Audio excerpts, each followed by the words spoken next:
Well, good morning, a good evening, and a good afternoon, everybody. Welcome to Zwift Community Live broadcast of the Chasing Yellow stage number 10. We're on the tour of fire and ice, as well as we've got a little bit of a mountain climbing mashup today. It's going to be Sisu Tour stage 5 right after on La Renée.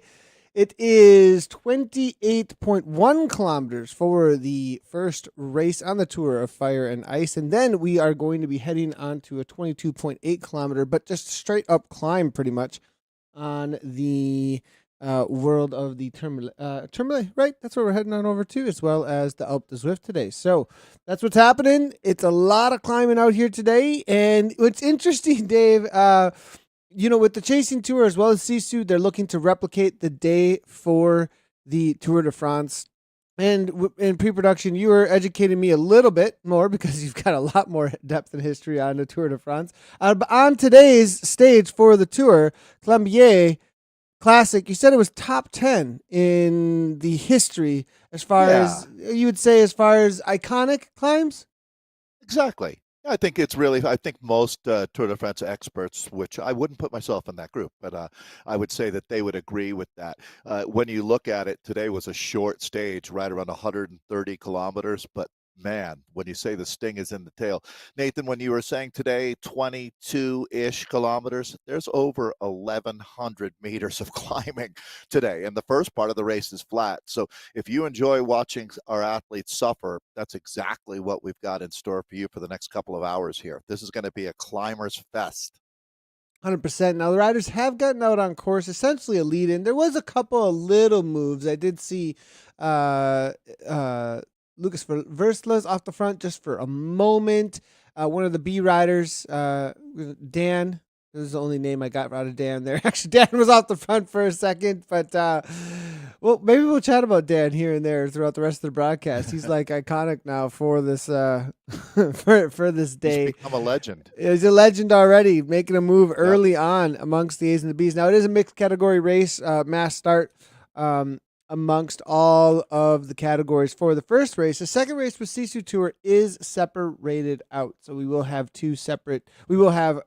separate categories. We'll do our best to cover throughout the entirety of the race. Chasing Tour most likely will get coverage for the C's and the D's.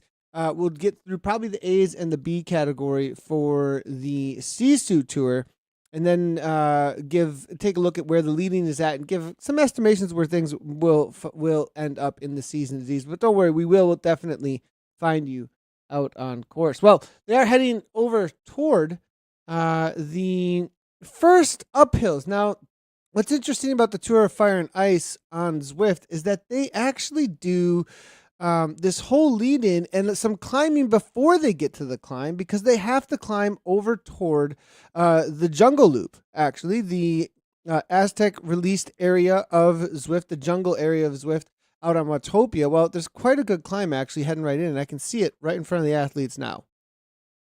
Yeah, Land of Fire and Ice, Nathan, is how Iceland has been referred to globally for a long time. I know you've been there. This actually doesn't look that different, except for the greens right in front of us here. Compare it to Iceland for us. There's no trees in Iceland really. Like you don't get like there's no the thing with Iceland you don't have a whole lot of there's vegetation, but it's not like there's a whole ton of forests or anything like that. So that's a pretty big difference when it comes to this area, for sure. And I think that it's Tour of Fire and Ice. We were talking about this before. You asked why do you think it was called that, and I think it's because they head to the volcano and go around the volcano for a moment, and then they head up toward the ice, perhaps up in the up on top of the Alp. Perhaps, maybe also something to I do with the think jungle there. But Oh, I think you nailed it, to tell you the truth. That makes complete sense. So, what we've seen in the Tour de France, Nathan, is riders trying to get out in front. If you're not the greatest climber in the world, but you're an extremely good athlete on a good day, the trick here would be to try to get a little bit of a lead time on that climb and attack early. And I wouldn't be too surprised if we see that today. I also wanted to note, Nathan, there's something about these mass start events that I love for the B's and the C's and the D's. To be the last B in the front group, or for that matter, the last C or D in that group is a real badge of honor as we take a look at this group on a steep part of the climb right now. So we'll keep an eye on that. They're already almost 9 kilometers in. Yeah, they've been absolutely hammering so far. And as we do hit this, we do see already 189 beats per minute coming from some of our lead riders here, the VCRT rider here. We're going to call him T for today.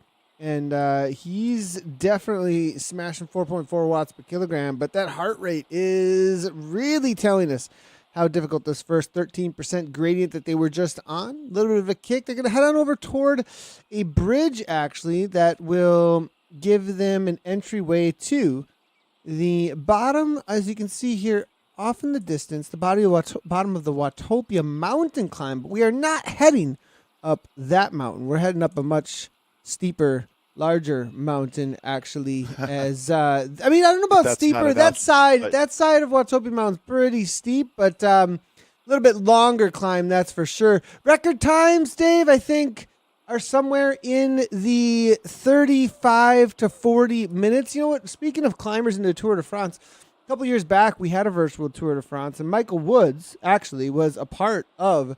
It may have been the virtual Tour de France, or we had like a pro race, like a World Tour pro race, and Michael Woods did this race, and he pulled some sort of insane, to the point that I was like, who? And this was before he had really made this stamp. Like, they were talking on the broadcast the other day, and when he went on, I'm gonna mess this climb's name up. Do you know the exact name of that classic climb, Dave? Puy de Dôme. Thank you so much, Puy de Dôme. And when he went on there, it was reminiscent for me of him going on the Alpe d'Huez Zwift, actually, and just, I think he said something like 33 minutes or something. It was eyebrow raising to the point that I was like, is his trainer okay? Because I believe his numbers, but oh my gosh, this is insane. That is a perfect example of that, though, Nathan, what we were talking about just yesterday during the racing. Michael Woods is the only Canadian to have run a sub 4-minute mile in Canada in all of history. I thought that was an interesting fact. Really? And also the only person in the Pro Tour to ever do that and win the stage, I think it was. I think that only person to have run a sub 4-minute mile. Sub 4-minute mile and won a Tour de France stage. At least that was said on broadcast. Cool. Now, don't double check my data. That's what they said on the broadcast. So what's highly believable is more people have summited Mount Everest than have run a sub 4-minute mile. If you look it up on Google, seriously, you'll see that. I think that the number, it's hard to believe, but throughout all of human history, something like 4,500 people have run a 4-minute mile or less. So wow. that gives you, that is some really, that's one of the most elite clubs in the world. Way more than that have summited Mount Everest. We can talk about summiting Mount Everest right now because everybody's basically together. Nathan, we can have a chill conversation, but everybody here in this screen has got their heart up in their throat right now with the effort that they're making on this climb. It's starting to back off a little bit. You can see it's down to 3% as far as the grade goes, but watching Iker right now, in this rapidly group getting smaller and smaller quite quickly here. Can you hear in the background there? You know, I've never had the Zwift sound up very much here. The cows? Yeah, there's cows and lambs and goats on the way out over here. I'm like, the countryside, they've really done a lot. You know, and I know that recently they have had some sound updates that have come through, and I'm wondering if I just haven't ridden through this section in the last couple of months with the sound on to be able to hear them, because I do know that they've had a lot of the 3D sounds enhancements coming through in game to give a more immersive experience. So I wouldn't be surprised if those the farm noises coming through there might be a little bit newer, at least in the way that they stand out. Nice job to Zwift there as they make their way on through this countryside and down into the jungle. They're going to hit some dust in a moment. No bike changes, I would think, today. Just run what you brung. Today, I have a feeling, until they hit the dirt for just a moment. Then it's a downhill section for a while. You'll see Simon the Sloth perhaps fly by the screen momentarily, and then there'll be a right-hand turn into the Alpe d'Huez. I think everybody is just biding their time, looking forward to that. No lead-out trains, I don't think, on this race. I'm with you on that, Nathan. I did not know that the sloth has been named Simon. That Well, I happened named while him I was Simon not personally. okay. I named him Simon personally, actually. After As your old colleague Simon from Yes, Swiftcast of yeah, yeah. yeah, yeah, and we always have him hanging around, literally, in the broadcasts for the rap. So, and we've named him Simon the Sloth. I can actually maybe show Simon the Sloth in a second here if we do go by him. But if you don't He's know always hanging about out. him, if you haven't ridden through the jungle and you didn't know that this sloth exists, you can see here.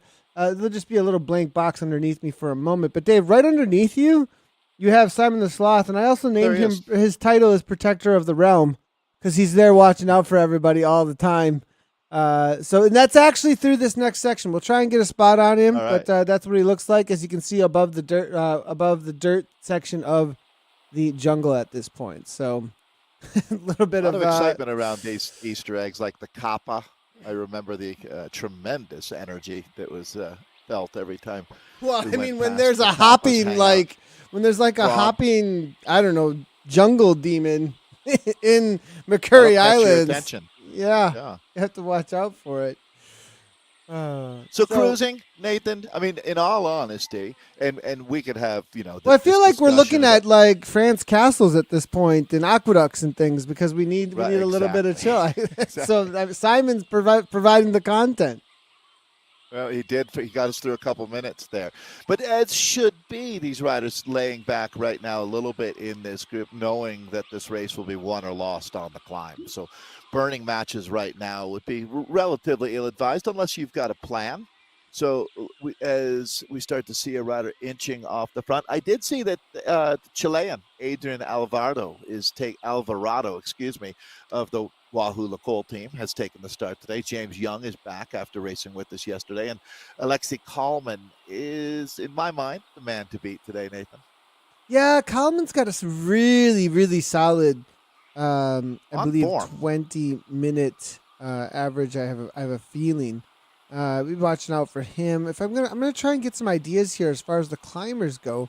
Yeah, James Young Davide also, I think, Vila. one. Yeah, Vila at 5.8 watts per kilo for his 20-minute power. Nathan James Young sitting at 5.4. The aforementioned Lexi Coleman is at 5.2. The one rider that really stands out number wise, there's actually two. Daniel Keys, he's at 6.4, as is Niall.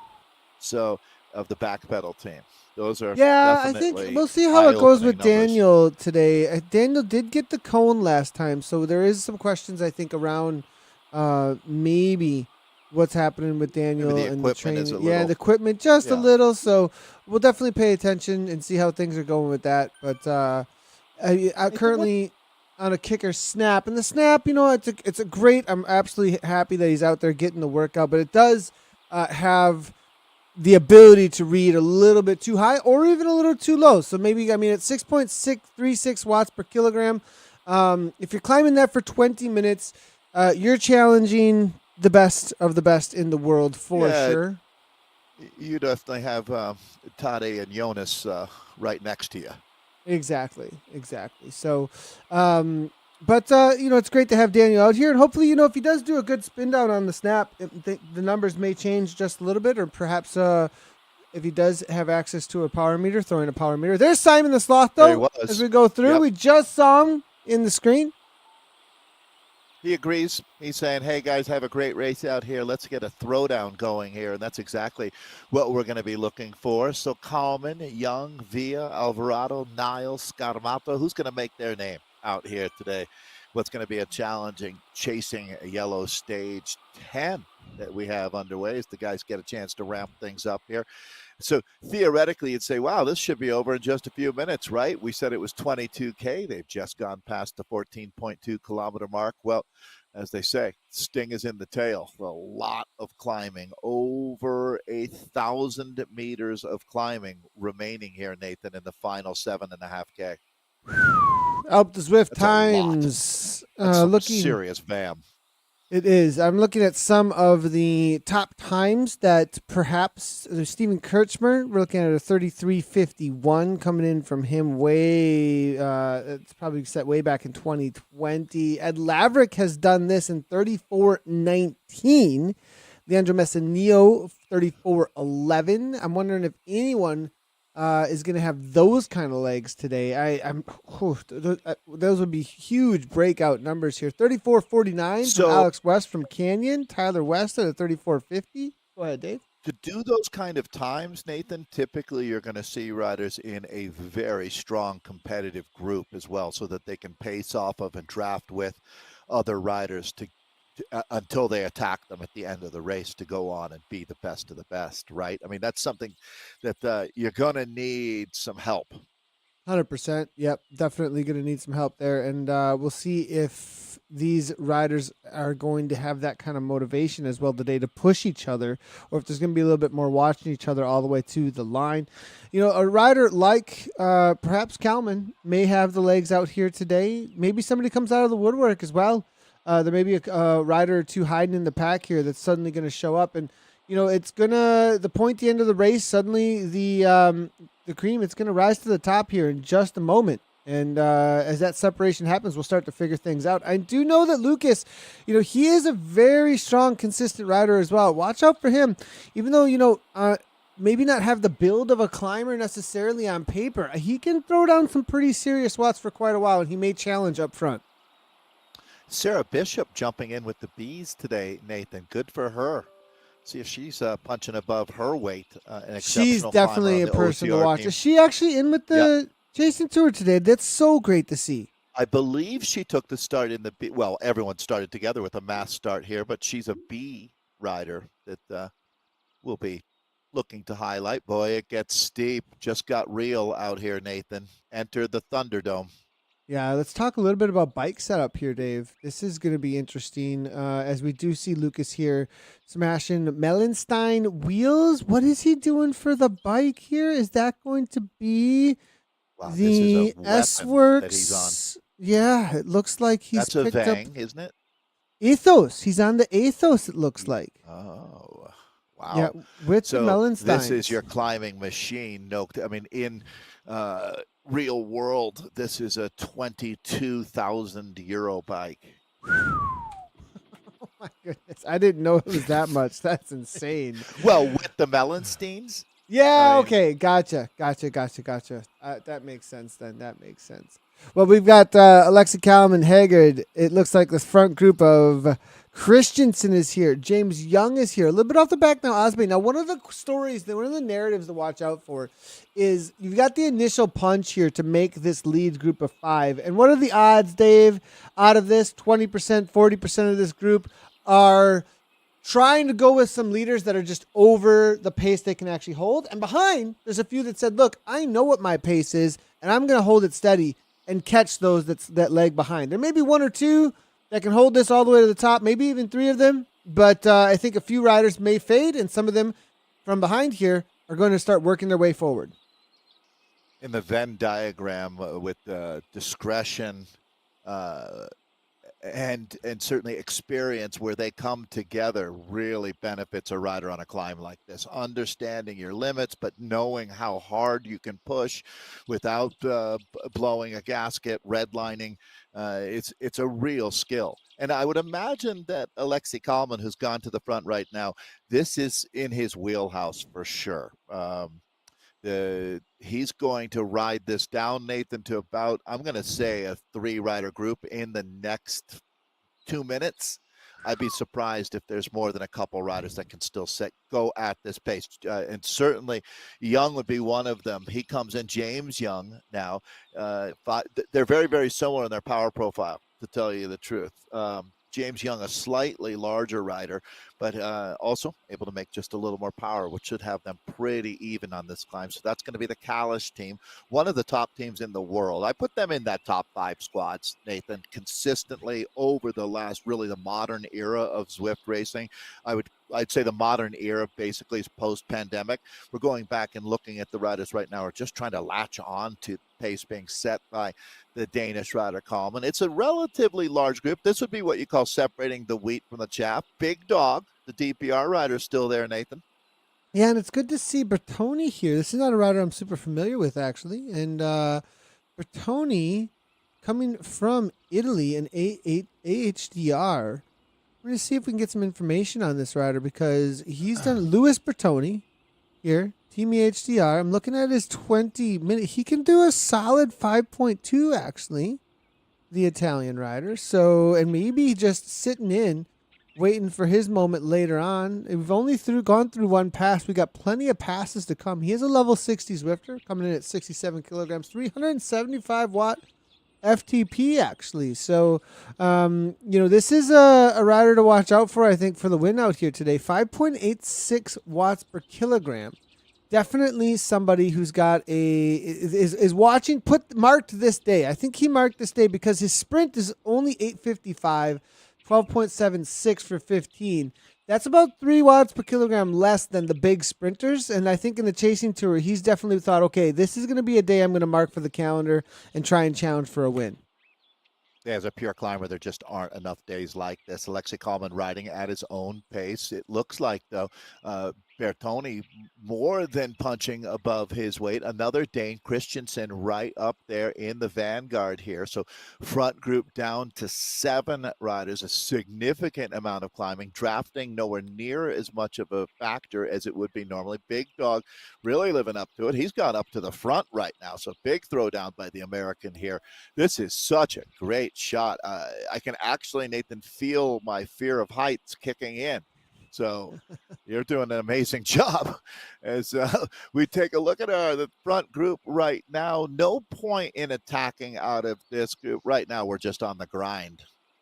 Yeah, and it does look like Christensen now taking over at the front. DZR 5.2 watts per kilogram. Now backing off just a tad as a few riders start to come down through. They hit that 11% gradient. Yeah, the steep sections. And there's little punches that tend to come through from some of the riders almost naturally because the force that's felt on the pedals, right? You hit that little extra gradient. You feel like you have to fight against it. Christensen now liking to see his use of the steering there as he just slots right in on a climb. And I have noticed on climbing, I actually really enjoyed the steering. It was one of the places where I thought it really helped a ton to just find a wheel, set it in, and be able to swap wheels because you're hitting at such slow speeds. It just kind of gives that little bit of extra ability to find exactly where you want to be out on course. I listened yesterday on the wrap, and Anna was talking about in the next week she's expecting to receive her Zwift controllers, her Zwift Play, and I felt like I was listening to a 12-year-old the week before Christmas with her excitement. I'm not that far off, to tell you the truth. I mean, it is really fun for folks to get their hands on those. Literally, it is a game changer. As we're going to go back now, this is I'm a little surprised to see that Kalman is being attacked. Christensen, Kalman now attacking, but he had seen a couple of riders putting their nose in the wind, but Alexei Kalman, one of 2 Danish riders in this front group, has hit out. Yeah, I am seeing a comment come on through here about Big Dog, and I'm not familiar actually with this rider, but from what I'm hearing out of chat, Big Dog is in the 140.6 shape. Does that mean that's a triathlon thing, isn't it? If I'm not incorrect, 1 foot or... I'd have to do the math, but I don't think that is the triathlon number. I feel like it is for some reason. I'm not sure. What does that mean? What is that? What is that like? So is that just his weight? Is that his weight, or like what's going on here with the 146 shape here? Hopefully in pounds, not kilos. That's well, sure. Big Dog falling off just a little bit here. I am seeing Iron Man. Picture a finisher at an Ironman picture, so and definitely not his weight as he's coming in at 79.5 here at this point. That makes sense because what you're adding up is the 3 distances of the 3 events to get that number. That's Yep. where that comes Yeah, from. there you Right. go. Yeah, Tyrone Brown, thank Right. you so much. Higher man distance. See, Andrew Banky came in. I knew it was an Iron Man thing. There we go. All right. I I feel wonder if Andrew justified Banky's now. done an Ironman. I've seen him at Belgian waffle rides doing gravel events. He's a really fun person to be around. Great Here's a energy. move. Kalman's off the front. Kalman 5.3. Young there 5.6. Trying to chase it down. These little gaps, you let them go, and there can be a little bit of urgency. But if you can't respond, you just can't do it, and it's over. But there is a group behind. There's a lot of long, steady grinds at a little bit lower gradients at times actually out here as well. So they may be able to work together a little bit to gain time on Kalman. This is a long grind, though, up the steady section here as they go past some of the farms that are going to disappear. There's no farms in the upper slopes. You just get into the snow mountains in a little bit here. But looks like they're going to Yeah, be bringing this back. Young and Versluz, those are the only two. Bertoni maybe get across. yeah, this is really impressive that they've been able to redouble their efforts and create a three-rider front group. I did not expect this, to tell you the truth. We're just about to the point where we reach tree line out here. I mean, so much climbing. You can watch the vertical gain there, the meters that they're gaining sitting at 427. So they haven't even really, I mean, they're just about past a third of the vertical gain that they're going to have out here going through this enchanted part of the forest right now. And everybody's settling into their climbing rhythm at this point. Suffering off the charts out here. Look at Ozbey, the Turkish rider, Nathan. Wow. Not only coming back, but coming back with some authority right now. Yeah, that's a good ride by Ozbey. Coming back into the frame here. And he took his time, rode at his own pace here. Now Ozbey up to the front. Joined the front. Yep. Little kick into solid 6 for a little bit here. 164 beats per minute as they take this left-hand turn. Turn 15, plenty of them to go. I'm wondering what kind of a time we're looking at here up to the top. You know, the finishing time, if we get on the live profile over at zwiftpower.com, we actually don't have a live profile finishing time. But I think we're going to maybe see at these kinds of paces here. I don't know if we'll see a sub 40 because they've been hanging right around that 5 watts per kilogram or so and watching each other.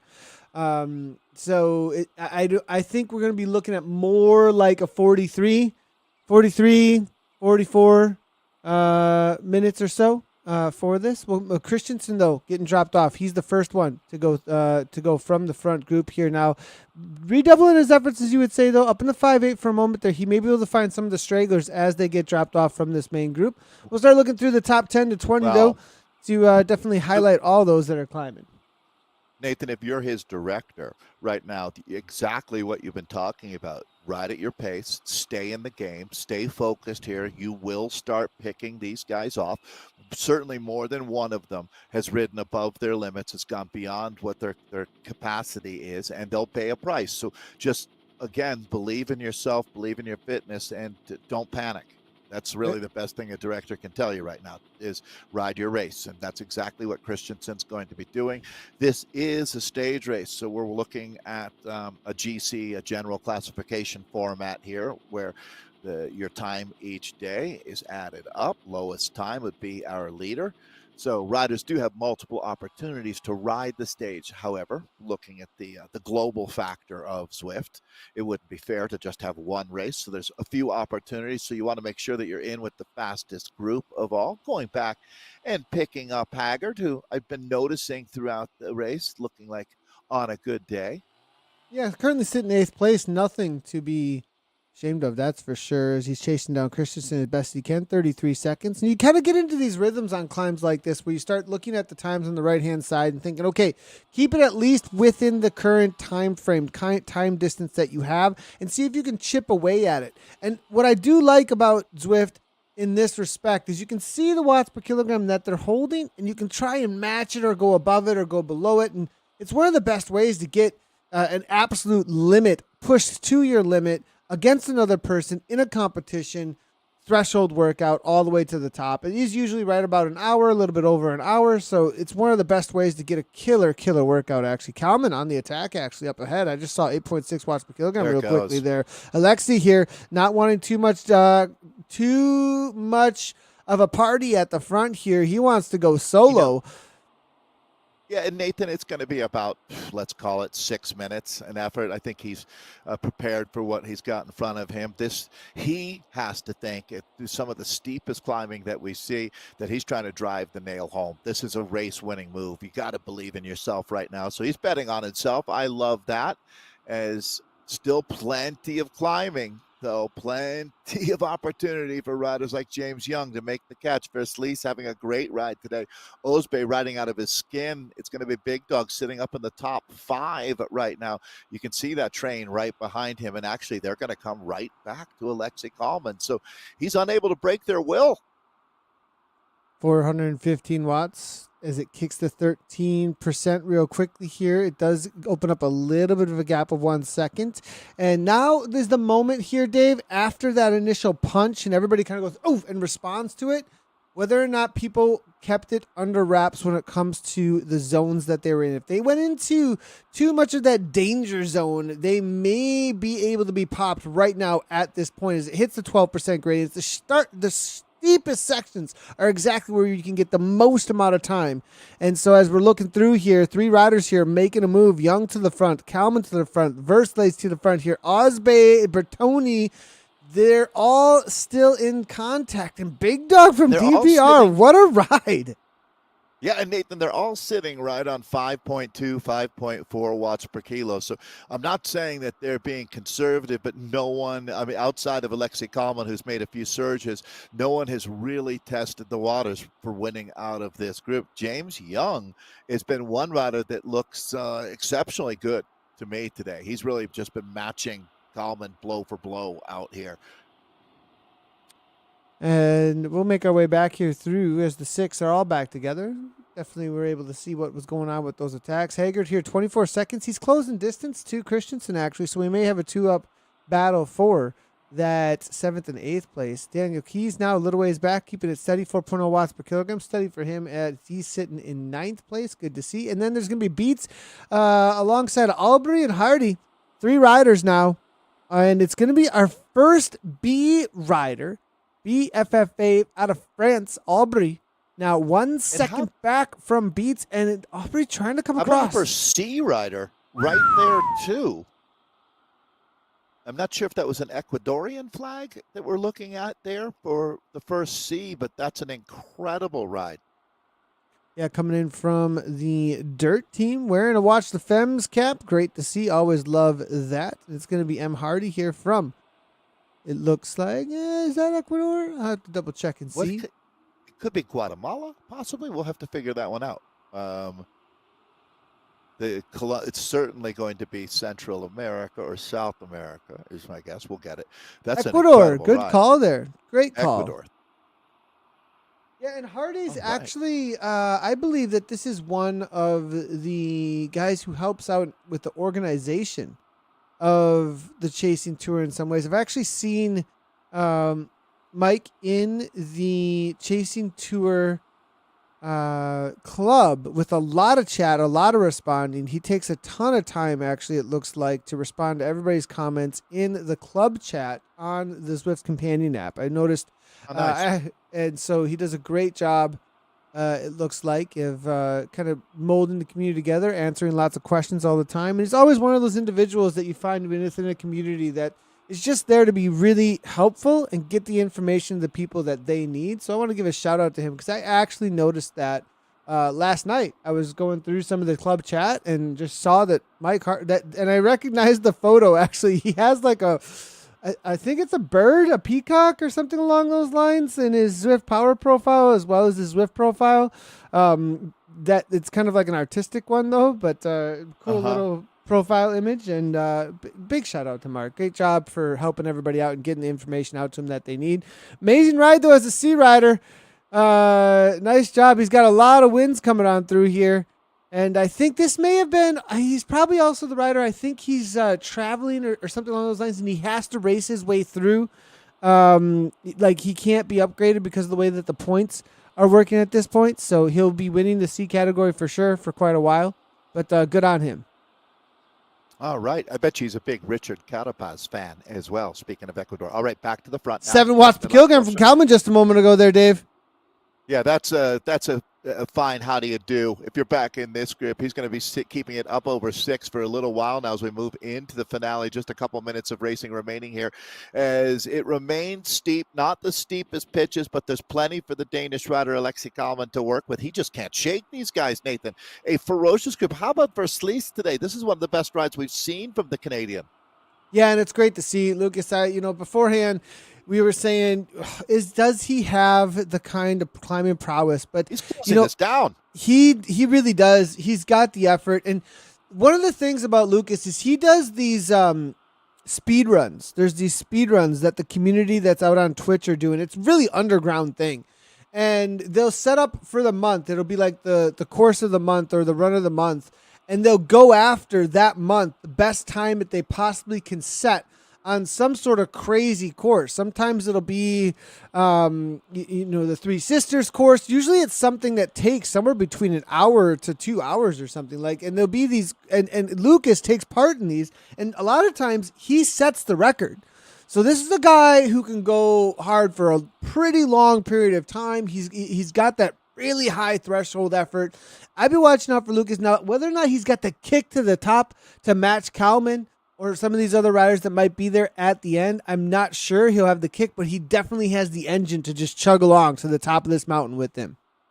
I'm stunned that this many riders are able to remain in the front group. This is tremendous. So Big Dog there, the triathlete that we were talking about, the Turkish rider Ospi is still here. Bertoni is the Australian hump day rider out of Italy, is looking very strong at this point. Incredibly comfortable. And then TNT rider James Young. I thought he'd be the biggest challenge for Kalman, but right now, Nathan, I think I can chuck that out the window. It's going to be a pretty interesting finale, to tell you the truth, when you look at how there is no decisive strongman in this group at this point. Even though we've seen Kalman make a couple of attacks, they didn't give him much leash, and they didn't really, Nathan, look like they were scraping the bottom of the barrel to bring him back. I'm going to be very interested to see who's going to win out of this group. Still 6 intact, making it such a great race, actually. It's good to see Osby fading just a tad off the back here. He's going to have to jump back on. And these are the little chinks in the armor. On climbs like this, it really is about little weaknesses that get taken advantage of at just the right time. And it's such a knife edge sometimes like as whether now. or not you're going to be able to hang on. And you're right. Now, Lucas responding there quickly. Kalman, a little bit of a push. Yeah, for Kalman, I mean, it's like Verslees has become his Canadian shadow at this point. Every time Kalman surges, Verslees just steps on the gas and is right there in the green jersey. That's going to be Young. We're starting to see a little bit of a pecking order being established in this group. And Nathan, I do want to apologize. Somehow I had bad data. There weren't quite 1,187 meters of climbing on today. It looks like it'll be less than 1,000, but certainly one of the biggest climbing days that we've seen. And is this going to break their will? Maybe not. Kalman to the front. Verslees, Young, Osby, Big Dog, and Christensen. Bertoni, I'm missing there. Christensen, the rider, trying to get back up into this group. I think he might have left that a little bit late. Some splits starting to open up. There's not that much racing remaining here. Yeah, and as we get, it looks like Lucas here looking to respond. Kalman now up around the corner. We're on turn. What turn are we on here? Let's see if we can see it there. It's turn number 8. Turn 8 as Kalman gets a little bit of distance here. Is it going to work out for him, though? Is it too much to hold? 176 beats per minute. I think he's got the distance he wants now, and now he can start to put the work in, Dave. Because he's got no one on his wheel, he can feel more comfortable about going a little bit more all in. Completely agreed. It's such a different mindset when you make a move and then you look over your shoulder and there's a rider right there and you realize that you're giving them an advantage. Looks like Nathan has jumped into this is Mr. Verslees, isn't it? Yeah, it's Verslees here, currently sitting 4th, and this is the live shots of him. This is actually coming in from his Twitch channel. Great on him that he's streaming as they come on through. This is going to be going through, is that going to be, is it called Dutch Corner, if I'm not incorrect there? The, up at the top, around 100%. This corner. Yeah, you can 100%. See the tents, the orange tents starting to come into the view here in just a moment. 190 average, 410 watts, 430 watts, as you can see here. His PR is a 134 around this corner. I'm wondering whether or not he's been setting PRs all the way through so far. It's great to see that we can see these. Yeah, I mean, and look how composed he is, making a huge effort. I mean, that's what a wattage cottage looks like if you open the front door and take a look inside, Nathan. It's this guy's definitely grinding right now. It's wow. I mean, this is a really, really tough day on chasing yellow, no question. But we can see that's the perspective of our man Verslees, the Canadian. He's sitting back in Ooh, you chase can see the head one. turn. You can see the head turn a little bit there just for a second. I love that he's got the shades on.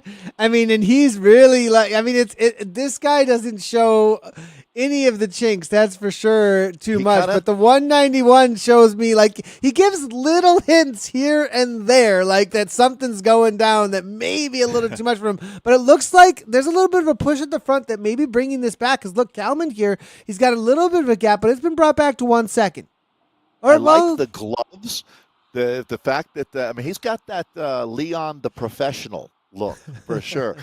Back now to Kalman. This is the Tête de la Corsa, the vanguard now, as we take a look at the gap starting to open up. So it really is every man for himself out here at this point, Nathan. The conversation becomes who can suffer the most. This is now a suffer contest.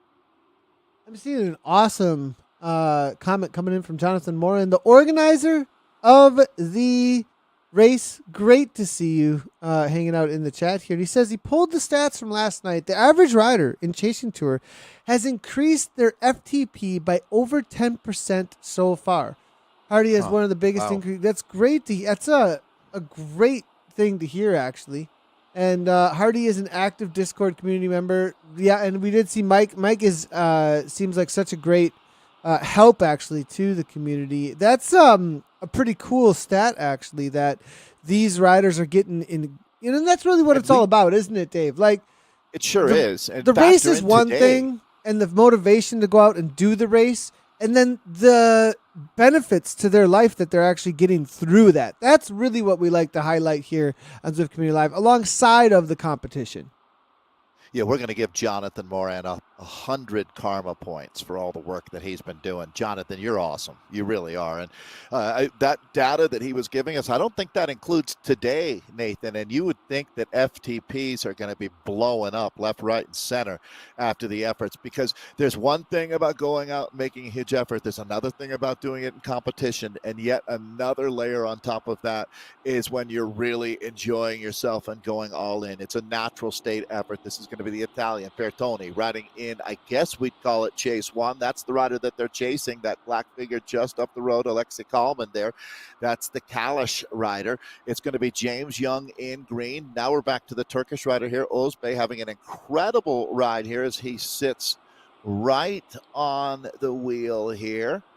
Lucas just off the back, and it's starting to roll away, and it's reminiscent yesterday. Hopefully he doesn't blow up like MVDP did, because he went backwards real quickly here. I have a feeling it's going to be a little bit more hanging on. But this is that punch. This is that punch, and if you try and follow too much, which I think he did kind of try and go with it, maybe, as you can see, 191 or so might be that point at which he has to bring it back and dial it back just a little. Holding 188s, 189s now, and as they roll on through, turn 6, a few more to go. Part of the issue with going up beyond your limits and staying there a little bit too long is that you're at altitude and you just never really recover. Luckily, I don't believe that the Verslees would be. I'm not sure where in Canada no simulation. He's not simulating the altitude. I hope he's not simulating the altitude to get the best. An oxygen-depleted chamber that he races in, simulating 18,000 feet. No. Oh, don't put it by him. The lead. Whoa. This is a big moment. Young has asserted himself and now is rocking it. And here we go, putting Kalman on his heels now. Kalman goes to the bottle. This one just goes back and forth. What's Kalman talking about there, silly man?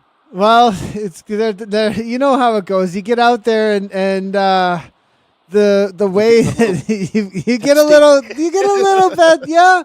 He's throwing some punches, I think. I think that they're starting to feel the haymakers. Bertoni, Osby now coming back as well. Callis here holding on tight. And big shout out to Kalman. I mean, he's been really, really aggressive so far. And Young here biding his time. Absolutely. Yeah, and it's interesting too because that the adrenal gland, you might get a little more juice out of it if you get a little bit angry here, and that seems angry might not be the right word, but riled up certainly fits. And now Kalman back up onto the wheel. It looks like a two-man slugfest, a battle royale going on here, as it just continues. It's such a tough day, and look who's back. Look who's Osby, back, he Nathan. did. You can't This you is an can't get rid of incredible him. ride. He's Yeah, the he's Turkish rider he having the best is ride of his consistent. esports career, above the cloud line now. As we look through, I'm going to see if I can get an idea. Osby, I mean, this guy, from what I can see, he's got a solid 5.4 Turkish ride, riding for the BZR club, Actually, level 60 rider. all these guys are about the same as far as what their listed 20-minute power is, right in the same neighborhood. Same neighborhood, and really it's going to come down to a little bit of extra adrenaline on the day, I think, and digging desire at this point. You know, a lot of them are a little bit more pure climbers, especially Kalman and Osby, I have a feeling, as I look through here. Most of them level 60 riders as well. Bertoni unable to hang on, 5 seconds back now at this point. I'm not sure that 5 seconds is coming back at 180 beats per minute. There's 3 up the road, and they're going to start throwing haymakers coming through the final turns. We're into, I think we've just got, how many turns do we? We've got 2 or 3 turns to go at this point, or maybe Lucas will help us out. Yeah, I believe it's 3 more that we're looking at, Nathan. This is where, if you do see him come back talking about Bertoni, that's just incredible that he was able to rally getting through a tough spot, as the pacing seems to be spot on when you look at Kalman, Young, and Osby's got to be thrilled with his performance today. Up with these two, incredible ride. Young in the green jersey here to the front. Kalman must be planning an attack, I would have to think, Nathan. 172 beats per minute, keeping it steady. It depends on where. He's not at his limit, that's for sure. I don't think he is. Yeah, I think you're right. I think he maxes out a little bit higher than the 172, 173, but he's definitely sitting at threshold. I think he's definitely right there on the edge. Maxes out up into the 180s, actually. So he's got a little bit to work with still. I think it's going to be a sprint to the line between himself and Young, perhaps, if they wait until that final kick.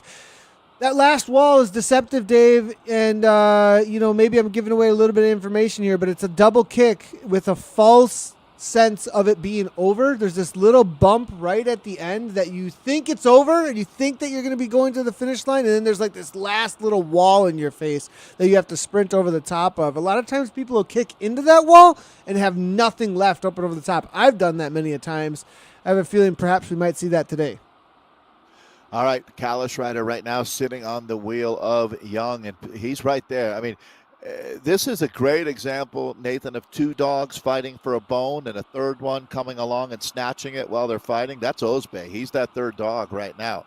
But unfortunately for him, these 2 riding at a steady tempo, and it looks like Kalman is going to be pretty happy right now to take this down to, well, we'll see how far, 2K to go. We're using 28 kilometers as our ultimate race distance out here. And Kalman now and Osby, 3 wide here. Finishing up past 3. We're going to have 2 more to go. Osby now. Osby's on the move. He waited for this moment, perhaps 13% now. Can Kalman respond? Is going to be the question. Kalman now pushes to 6.8 watts per kilogram. Looks to go across, perhaps, because Osby is on the attack full gas now as Osby's at 6.0. Yeah, this is really, really impressive. Rather than sitting back and letting them take the race to him, he's gone out and hit with authority, as now this is going to be one of the bravest attacks that we've witnessed in a long time here in esports, Nathan. So the Turkish rider now opening up an advantage. It's a couple of seconds. This is trending the right way. Certainly the red badge of courage going to Osby right now. Young now ramping it up just a little bit, 6 watts per kilogram here coming from Young. Young not getting, it looks like, too up in arms at this point. I mean, he's not responding with a big kick like we saw from Osby here, but he's just keeping it as consistent as he can. Kalman now starting to get gap, and it may just be up between Young and Osby here in just a moment. Kalman now trying to hang on. 5.4 watts per kilogram. The Danish rider here doing everything he can. Going to be taking two more turns at this point. I think it's going to be a race between these two to the line.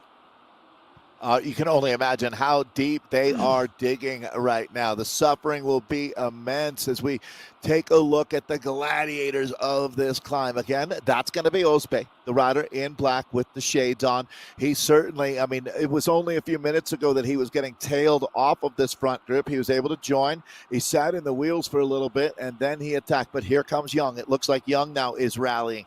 At this point in the race, it's amazing to see the gap that they've got on Kalman. Kalman's been racing a lot lately. The legs must be a little bit heavier than I anticipated, as he is now being dropped out of this front group. Osbe is really, I'm not going to say we're down to just one rider to worry about, as Kalman will remain in this conversation. But at this point now, the main actor is Osbe, and it looks like James Young is trying to right the ship here. It's only, 10 meters or so to get the gap, maybe a little bit more than that, actually, that he needs to close down here. But Nathan, we're rapidly coming up on 1K to go, and it's going to be the Turkish rider is the man to beat. Yeah, and these guys are absolutely hammering 490s, 450s here at this point. So Kalman here, probably a little bit of frustration coming from him as you watch them walk away. Kalman, the Callis rider here, going to be taking, it looks like, third on the unofficial results to the line. Kalman, I don't know James' story. I appreciate it, but we definitely are here to leave people's private lives to themselves and let them race their bikes and let the race organizers handle anything as far as stories go. That's definitely not our job.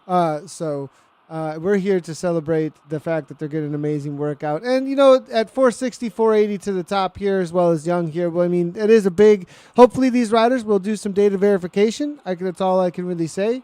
Because if I were pulling 450 watts for the last 2 minutes to the 3, 4, 5 minutes to the top of an Alpe d'Huez, I definitely want some transparency about exactly what I was doing for the quality of the entirety of the community.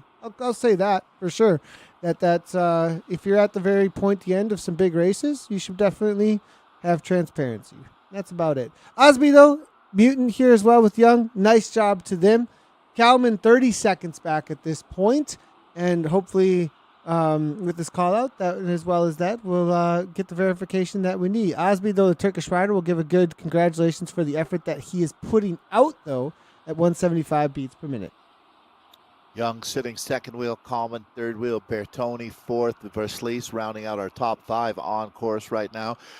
He's got Lucas Verslees is going to have to worry about the big dog, though, as he's starting to put some watts together now, stacking them up and looking to close down that gap. So that's going to be a real battle. There's only 1 second separating those two for the top five right now. But right at the front, it looks like a few hundred meters, and this story will be told.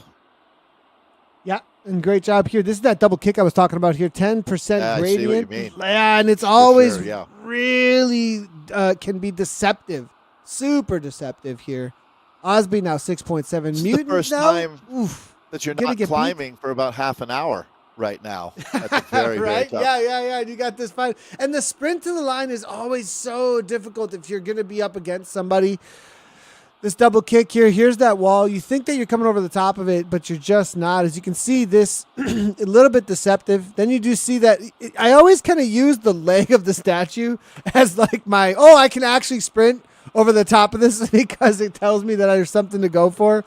But Bertoni here now trying to chase down Kalman at 6.1. It's 20-second gap. Not going to be happening. Kalman going to settle for an unofficial third here at this point. The Danish rider, big shout out to them. And Callis, thinking back to the amazing events that they've put on in the past, and it's great to see Kalman still sticking it out and being such a great part. He's a former national champion, actually, 2019 national champion of Zwift. Great to see Kalman still getting amazing times up and over the top. All right, we're going to bring all of our finishers home. Now, remembering we started the A's, the B's, C's, and D's all together. A big mass start down about an hour and 1 minute ago. So we will be looking for our B winner, our C winner. We actually did see them during the middle part of the climb. So remembering that they're all out there, it's going to be riders coming back in 201. ones and twos. 201 beats per minute from Lucas. What an effort from Lucas. Great job on him. Big Dog now coming on through here from the DPR team. Coming in through for 6th. It's going to be Christensen from DZR. Still climbing a little ways down. This is where the gaps really had opened up between these groups, isn't it, Dave? Yeah, exactly, Nathan. That's a big part of racing in an event like this is staying in the front group as long as you can, and then having enough, even though you're running on fumes, to be able to hold on to that spot that you earned. That's racing is becoming a lot more like that these days. Is the surviving element, and then doubling up on that, and surviving all the way to the finish after you make that huge effort. This is going to be the DZR. So another Danish rider up in the top 10 here today with Christensen. We will be jumping across over to the Sisu Tour in just a moment as they're getting out on course. We do have a good amount of starters out there. I think some of those starters, actually, interesting enough, got sick of climbing the Alp perhaps and then jumped over to the Sisu. I'm not positive, but maybe they said, enough of this. I'll go over do this other one and see how long I can hang on there perhaps as well. Getting a double climbing day. We do have 31 starters in the A group actually with them. We'll jump across between the A's and the B's a little bit as they do make their way over to La Renee, but they have not begun the climb just quite yet. So back in with DZR though as 7th place. We'll be watching for the B's and the C category here though. Up the Alp, this last kick to the line, 420 watts coming from Christensen. Man, it's always those after climbing this long and then seeing 400 or 500 watts, the amount of pain in the legs and the effort that needs to be put out, it's phenomenal. And I really want to highlight that for these riders. Nice job. Yeah, this is, as far as calories burned per minute ratio, the toughest hour that I think you see on Zwift, to tell you the truth. It certainly brings out the best in all of our racers. We were talking about FTP increases, and this is where you do it. So I know we've got a double header for you here today. So exciting to know that more climbing on tap. Actually, if you love climbing, well, don't go anywhere. Today's the day. Today's the day. The day for the climbing, that's for sure. As stage 5 of the Sisu Tour, La Renee, quick little look here. This is what the riders are going to be after. We just were watching the Tour of Fire and Ice. Stage 10 for Chasing Yellow. Stage 5 here for the Sisu Tour, as they've got a little bit of breaks in between each and every stage. It's a little bit different here. Chasing Yellow, you can do it every day from July 4th all the way through the rest of the tour. So, that is the Tour de France following along as best as they possibly can with the Zwift courses. So that's what's happening today. Stage 5, though, Sisu, they're out on course as well. We'll be following along with them in just a moment. Yeah, Jonathan Moran takes a look at what the route each day at the Tour is like and then tries to replicate that here on Zwift. I'd say he did an exceptional job with today's choices. As Christensen just about done and dusted out here. Above tree line, looks very volcanic as you look around. Just looking to try and get our top 10 in here. C is actually going to finish our first place rider before the first B rider here. So definitely great job to Hardy. Michael Hardy, isn't it? Yep. The Dirt Dads Indoors Riding Trainers, all-time great club. Some of the OGs out there. Just getting a couple things that was order Hardy that I was talking about. What's Beats that? on the Alpha team. Gotcha. Michael Hardy being on the Dirt team. See a dragon? Is that what the Really? Well, Is that what that is?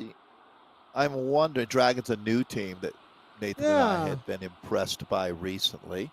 You click through on his Zwift power profile. He may be able to, as we look at beats, Moto beats. He is a TFC rider for sure. And I am seeing the Friday Criterium, another OG squad. He's also got the Alpha Collective as a part of his teams as well. So there's very little that Moto Beats doesn't want to be involved with. he's on every team. Yeah, He's on yeah. all the teams. He's a joiner. He likes to be a part of stuff. I'm also liking this little mirror he's got going on here. I'm liking his hat. I have not got one yet, Nathan. Do you have your Watch the Femmes cap ready to go? For I've got like 50 of them. I think I've got a ton of them. We might be doing a giveaway of those things. We've got so many of them. You should, to some of your loyal The Rap listeners, give them a chance to win a Watch the Femmes cap. I saw the name Haggard. It's still there. Makes me think of our colleague Crystal Haggard, one of the all-time great Zwift employees and Zwifters and human beings. Yeah, they recently had her also in some of their promotions, I think, too. Yeah. So she and Kate were in. Yeah. Well, they're both two of the driving forces behind that, and actually two of the original Zwift employees as well. I would think that if you look back there in the first 20 or 30 employees at Zwift. Mm-hmm. Long time, and long Crystal, standing. I'm talking about, yep. 100%. They're the heart and soul of the company. You know, every company has those people, the living representation, and I'd say that those two are exactly that. What flag is this, Nathan, next to Haggard here? It's the flag does not exist. Is that Watopia? Yeah, okay. It's the Watopia flag. It's the flag that no flag existed for this rider, and so didn't have one. When one's not inputted, it's grayed out like that with the star. Yeah, exactly. Right. They have a low self confidence, I guess. If you have a gray flag. Sisu Tour got out on course. They are definitely making their way on over to La It's interesting, Nathan. So basically the same amount of climbing, just pull 10K flat out of the start, and you more or less have the similar parkour out here today. Yeah, interesting. It's definitely... I mean, it's 6 meters different in climbing. That's incredibly close. It is all really things close. Considered. That's 18 really feet. Close. Huh. Aubrey here now. This is gonna be our first B rider. Now, did you say that there were some ladies out here in the B category? Miller? Was it Bishop? Sarah Bishop? Sarah Bishop. I'm sorry. Yep. Has she be continued on today? Is gonna be my question. Aubrey, though, is gonna be the first B rider. Yeah. Triathlete. She was a 2020 Olympic Trials marathon qualifier. Definitely a really diverse multi-sport endurance athlete. Talking about Sarah Bishop. One of the strongest athletes, actually, amongst the ladies' crews as well. Schruck now. That was our first B rider coming across the line. Nice job to him. I'm also looking for Temps out here. Temps is going to be one of the other ladies out on course. Be watching for her as they're still making their way up and over the climb. We'll get results in as soon as we possibly can. A lot of riders still to come through, though. All right. It takes a special athlete to want to compete in a stage like today. You know it's going to hurt, Nathan. There's no way to fake it up this climb. You can't just sit in the group and take the slipstream. By the way, while we're looking at finishes, Prince coming through, I happened to see on Peacock, as I was watching the tour, there's a new slip into the slipstream, a video about the EF team from a couple years ago. Really? Enjoyable. Yeah, enjoyable. Got an hour and a half to kill and like cycling. I think you'll love it. A lot with Jonathan Botters and the team and just how tough it is to keep a World Tour team, the business side of things, and how emotional it is with this, trying to support these athletes living their dream, but you got to come up with the sponsorship money to do that. Vander, our second B rider, I believe, just across the line. Cornelis there, third. Just real quickly, going to throw that in there, that the B category is finishing up their top 10 here at this point. Huper's going to be the next one here for fourth, I believe. Your top 5 within the B category. That's a good hour and 11 minutes, most of it climbing out there. That's a solid day on the bike. Super solid day. I want to know, let us know your FTP increases. I definitely want to hear those in chat. Let us know in the comments after you come back and watch the broadcast. Harris here now as well with Johnson coming from the B category. Harris, I think, just outside of the top 10 in the A's. White there from the TFC team as well, right behind him. My take on this kit is loving it. This one? This pink one? Harris. Mm-hmm. Level 20 used to be, I think that was for quite a while, level 20 was as high as we went. That's amazing to think. It's not too long until the clamoring for a level 70 will be deafening. Yeah, I mean, we just need to keep going. I mean, I don't see why not. The Swift World of just keeps Warcraft, getting I mean, they did the same thing. I think they just kept on going and going and going. 100, I don't know, is it 110 now in World of Warcraft? Who actually even knows out there in the maybe Twitch chat will know for us. I feel like Zwift has had its strongest 3 months in history with just all of the positive additions to the game that we've seen. It really has been an amazing last few months.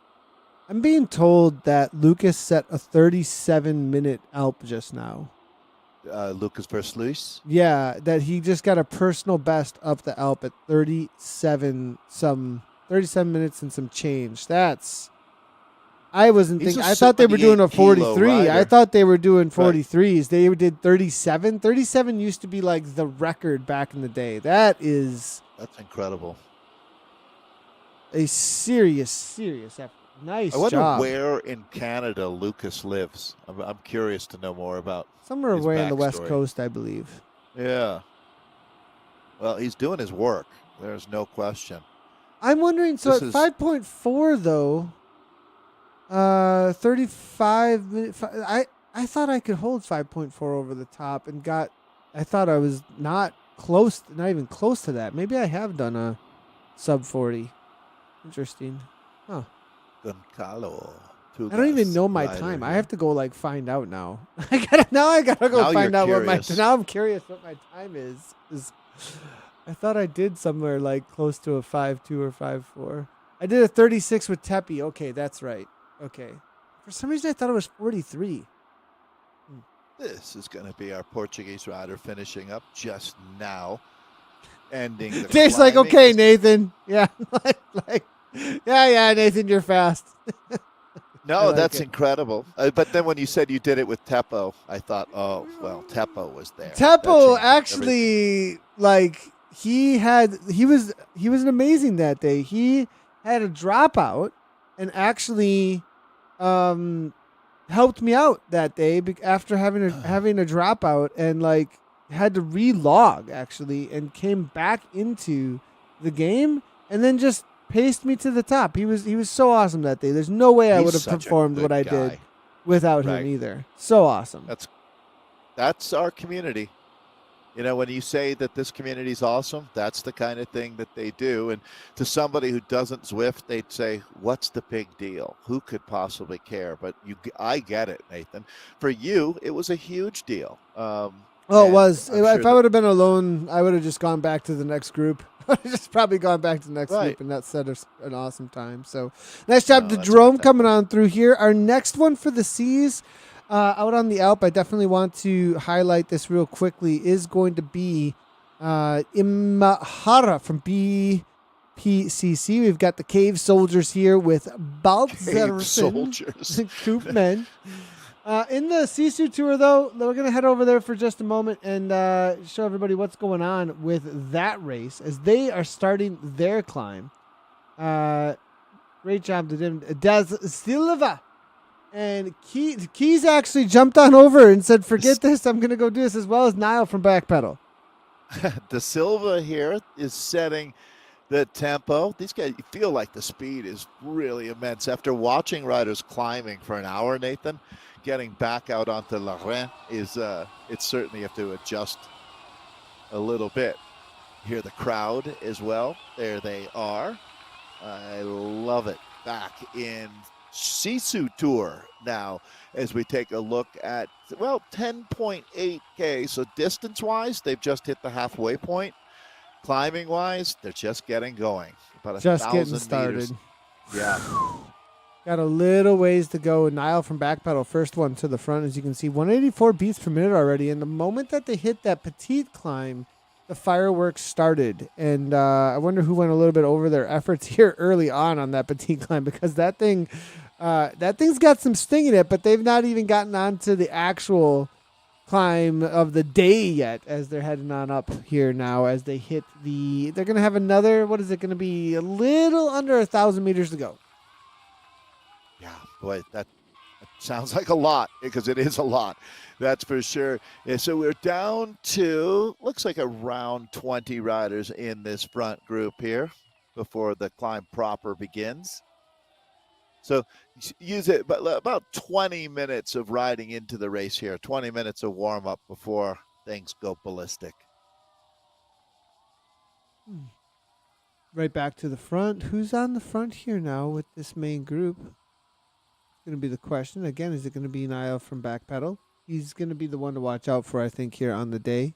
Sass is here as well, coming out of Belgium. Keys is showing up out of the US of A. He's got his warm up over on the Alpe d'Huez. See if he can follow along. So Niall did leave the earlier race to come and join this race now.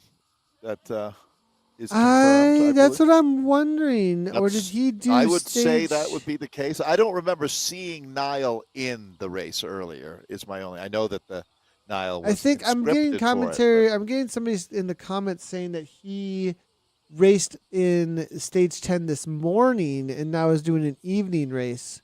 And so maybe had a little bit of recovery and now doing this race. So Keys, though, definitely was in just a moment ago with the other race here. Cass De Silva. Slightly concerning weight at 37 kilo right now. Ooh. That's low. That's on the low side. That's really, really low. But maybe Niall's young. Yeah, I don't know. I mean, it's interesting. Listed as a U23 rider. Yeah, that may be what's going on there.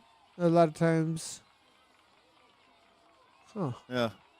Yeah, I mean, it's interesting because, I'm not a data analyst, but, 10.9 watts per kilo for 15 seconds versus 6.4 for 20 minutes. That's probably the greatest disparity that I've seen between those two numbers. Ooh. Yeah. All right.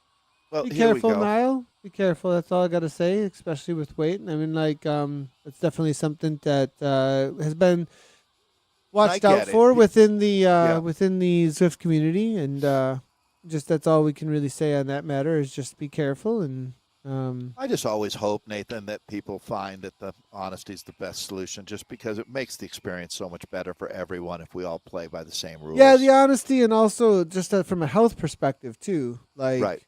If that is an actual weight, maybe as far as age goes, we can't really know, and we have to stay away from that. As far as youth goes, there's a reason why there is no data on privacy issues and all that with people who are under 18 years of age and those kinds of things. So we have to leave that alone as well. But besides that, having had multiple different people who are very close to me with eating disorders in my households, and we've covered this also on the wrap, just careful. Not saying that there is one going on. I'm not making any claims. I'm not pointing any fingers in any way whatsoever. Just as general information to the public. Hey, really low weight is an alarm bell to watch out for, and it's never worth it as far as that goes. So, absolutely. No, very well said there, Nathan. I mean, we had the issue in the last race, right? And the ability with riders to manipulate their own data. It's always going to be a temptation, but please try to resist that. Just another attack over the top here. Keys giving a move now over the top. This is a crazy fast start from this group here. Now backing off the 62. watts, as you can see. Now 0, maybe a dropout even there. That's interesting. This looks Silva like a Tour now. de France stage right now. As riders going forwards, backwards. It's bananas, no question. Now we're back in with another attack that's gone clear. This is going to be Seve, one of our Spanish riders here. With is Yeah, that and not? he's There you actually go, got a Niall. teammate with the Silva behind here, so it's cool to see Team Hispania showing up today, and they're gonna be working together. I have a feeling Da on this Silva. climb. Yeah, Nathan. Looks like we've got now. Is Da Silva the Hispania kit? This green. There you go. Okay, that's new to me. So noted. That's memorable as well. Stands out. That mint green color, I guess I'd call it. Certainly memorable. All right. So let's go back. Niall's going to be the rider, the back pedal rider there. You can see the Peaks training kit on the back of that's going to be Laporte, correct? The Mm-hmm. Optimum Yes. rider. It Yeah, is. There we Optimum go. does use the Peaks coaching group kit. That's their main go-to. I'm gonna see if we So can jump taking a look across a again at few the of the front. categories as well. As we definitely want to be able to cover across the B's and the C's and the D's and see how those things work out. Get a little bit of coverage across them as well.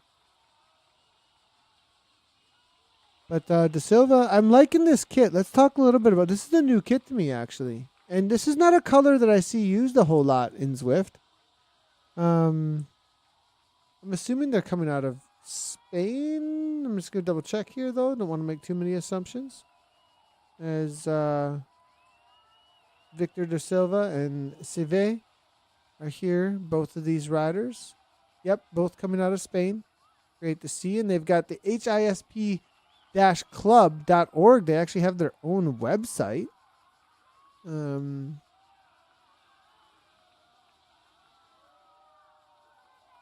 and I everything is love in the Spanish. ambient So sound. I probably I was I like, knew oh, I'm that gonna there go was look. crowd I'm, coming because I could hear them now. Nice. These guys are actually putting on events now too. Great on them, Team Hispania.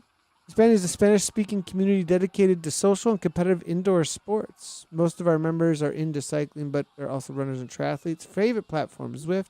We organize all kinds of events. Laporte Oh, coming out of that group, so they just unhitched his trailer there.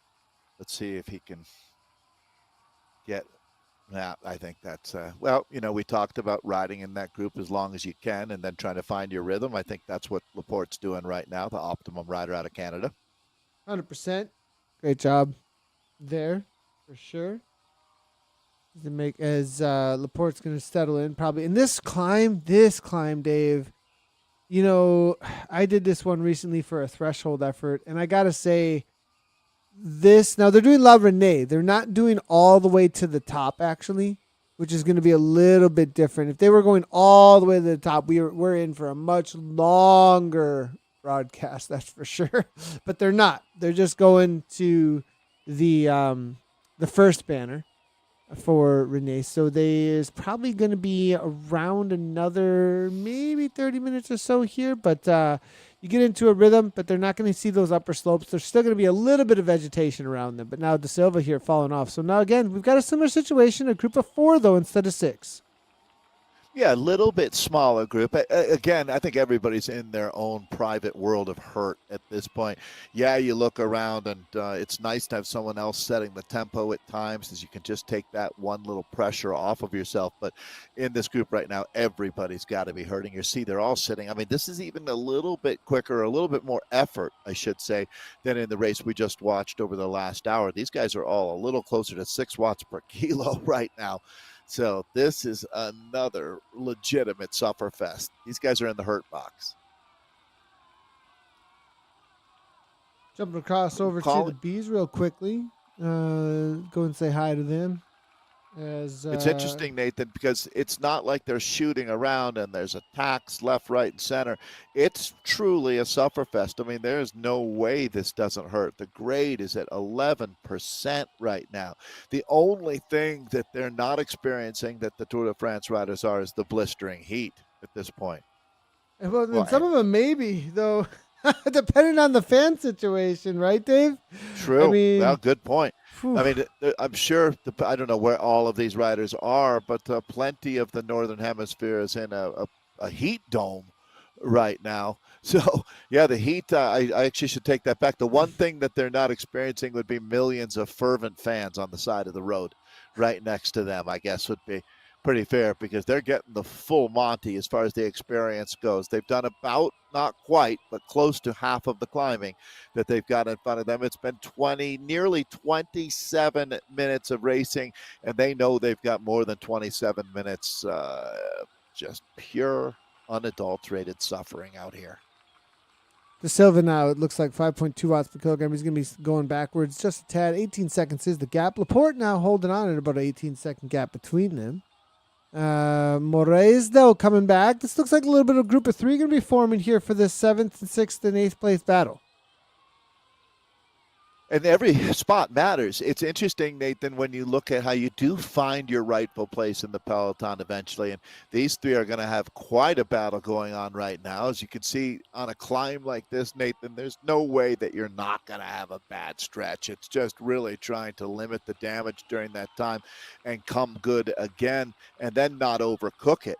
It's great to see those cool markers out there as well. So this three-rider group, that's going to be Laporte, who was just up in that front group. So he has found his rhythm out here now as he settles in. I'm seeing Lucas Versleys. We were just talking about him from the last broadcast, taking a 5th overall. He had an FTP increase of 9 watts, actually, from 400 to 409. That's absolutely massive. That's nice job to him out incredibly there. hard to do, right? When you get to that point, to see a 9-point increase, congratulations. Yeah. Huge, huge. So nice job to Lucas out there, and solid effort up against some of the best that we've seen in the world of climbing out on Zwift. We've never really had a day like today before on Zwift Community Live, Nathan. At least in my memory, of just not. It's a climber's delight out here today. Yeah, with the it's double really... headers like this, we definitely a little bit different. We've had back-to-back races with a climb and then a little bit of a different type of situation. But yeah, we definitely haven't had something where it's just all day long climb, climb, climb. Now, Dave, I wonder if this is going to be a little bit shorter climb for La Renee with the way that this is going to come at the riders or not. I know it's not. I know it's a little bit different when it comes to the it's just a solid steady go at this, right? Like this doesn't have the turns, it doesn't have those switchbacks, and I wonder if that changes the way that it's written. Well, I mean, it's interesting, isn't it? So it depends on the style of rider that you are, for sure. I mean, we've heard that discussion happen many, many years in the Tour de France. The Colombian riders are known for loving the variations in speed. They go incredibly hard and then they back off, and there's no consistency to the climb, and they're hummingbirds basically.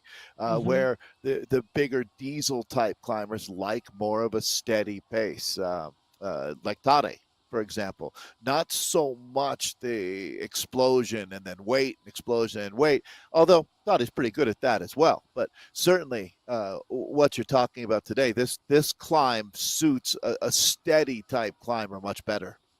Mm-hmm. Yeah, definitely. Well, which generally means a heavier though, type is this climber. A steady climb? Like, I mean, look, he is pushing a steady 6 and then makes this little punch. He's probably going to go back right into that same. Just look at the profile. Oh my gosh, though, right? This guy is 6'7" here, trying to come across it is going to be Farm Nutrition now as well out of Belgium. Now also up in the 400 watts, but Dave, this is starting to get away from them. And this climb here, 11% gradient nonstop though. This isn't like they hit 11% and then come down for. I mean, it's just there for a long period of time. Just stick it at 11, 12%. Just look at the profile. It looks like an isosceles triangle, right? It's that steady. I mean, it really is between 10 and 12%, basically, almost the entire way on this climb, which is absurdly steep. And you never get a break. And to be honest, I don't know that many riders would want a little bit of a downhill because you're just going to have to earn all that climbing back, and it just takes you out of your rhythm. So once you settle in and are grinding, might as well just keep it there. Sauce able to come back. Great on him from the ZZRC team. What a ride. Hispania now, they're going to get together here. It is a team duo. I have a feeling they're going to try and meet up maybe a little bit on the climb. Although, if I had a teammate a little ways behind me, I definitely would do my best to be like, all right, you need to catch me if you want to. Catch me if you can. But De Silva maybe has held up a little bit on the afterburners and made sure that he's not wasting too much energy up front, got into his own rhythm, whereas Sive may have I've never met thrown down. that bike racer, to tell you the truth. Yeah? In my time, Nathan, no. The racer that decides he's got a teammate behind him, so he's going to slow up a little bit, wait for him, that doesn't really, haven't seen that very much. Oh, we have especially in a GC race. I mean, true. Unless you're talking about that was your team leader and they were in yellow and you needed to help them hold on to yellow. Because right now, I would just ride my own race at this point. I wouldn't worry about helping someone behind me because I would say they should be helping me earlier. Very true. Very. You got to be selfish. We'll clip that one, Dave. You got to be selfish. You got to be selfish. Gotta be selfish. There's the quote. Sad but true in pro cycling, right? If you give it all away, you got nothing left for yourself. Very true. Very, very true. I think it's the Grateful Dead to say we can share what.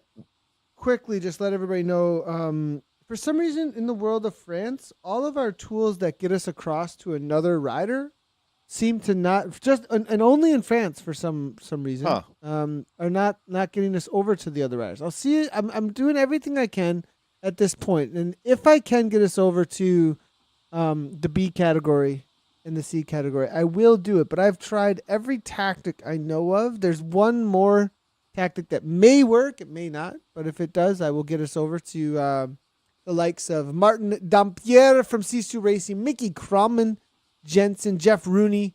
I see out there, as well as Marshall W. Max from Zwift Charts, Mike Hoodless. Nando is there from the F Cancer team, as well as Fabian Schmeidel. That's the lead group right now in the B category for the Sisu Tour at this point.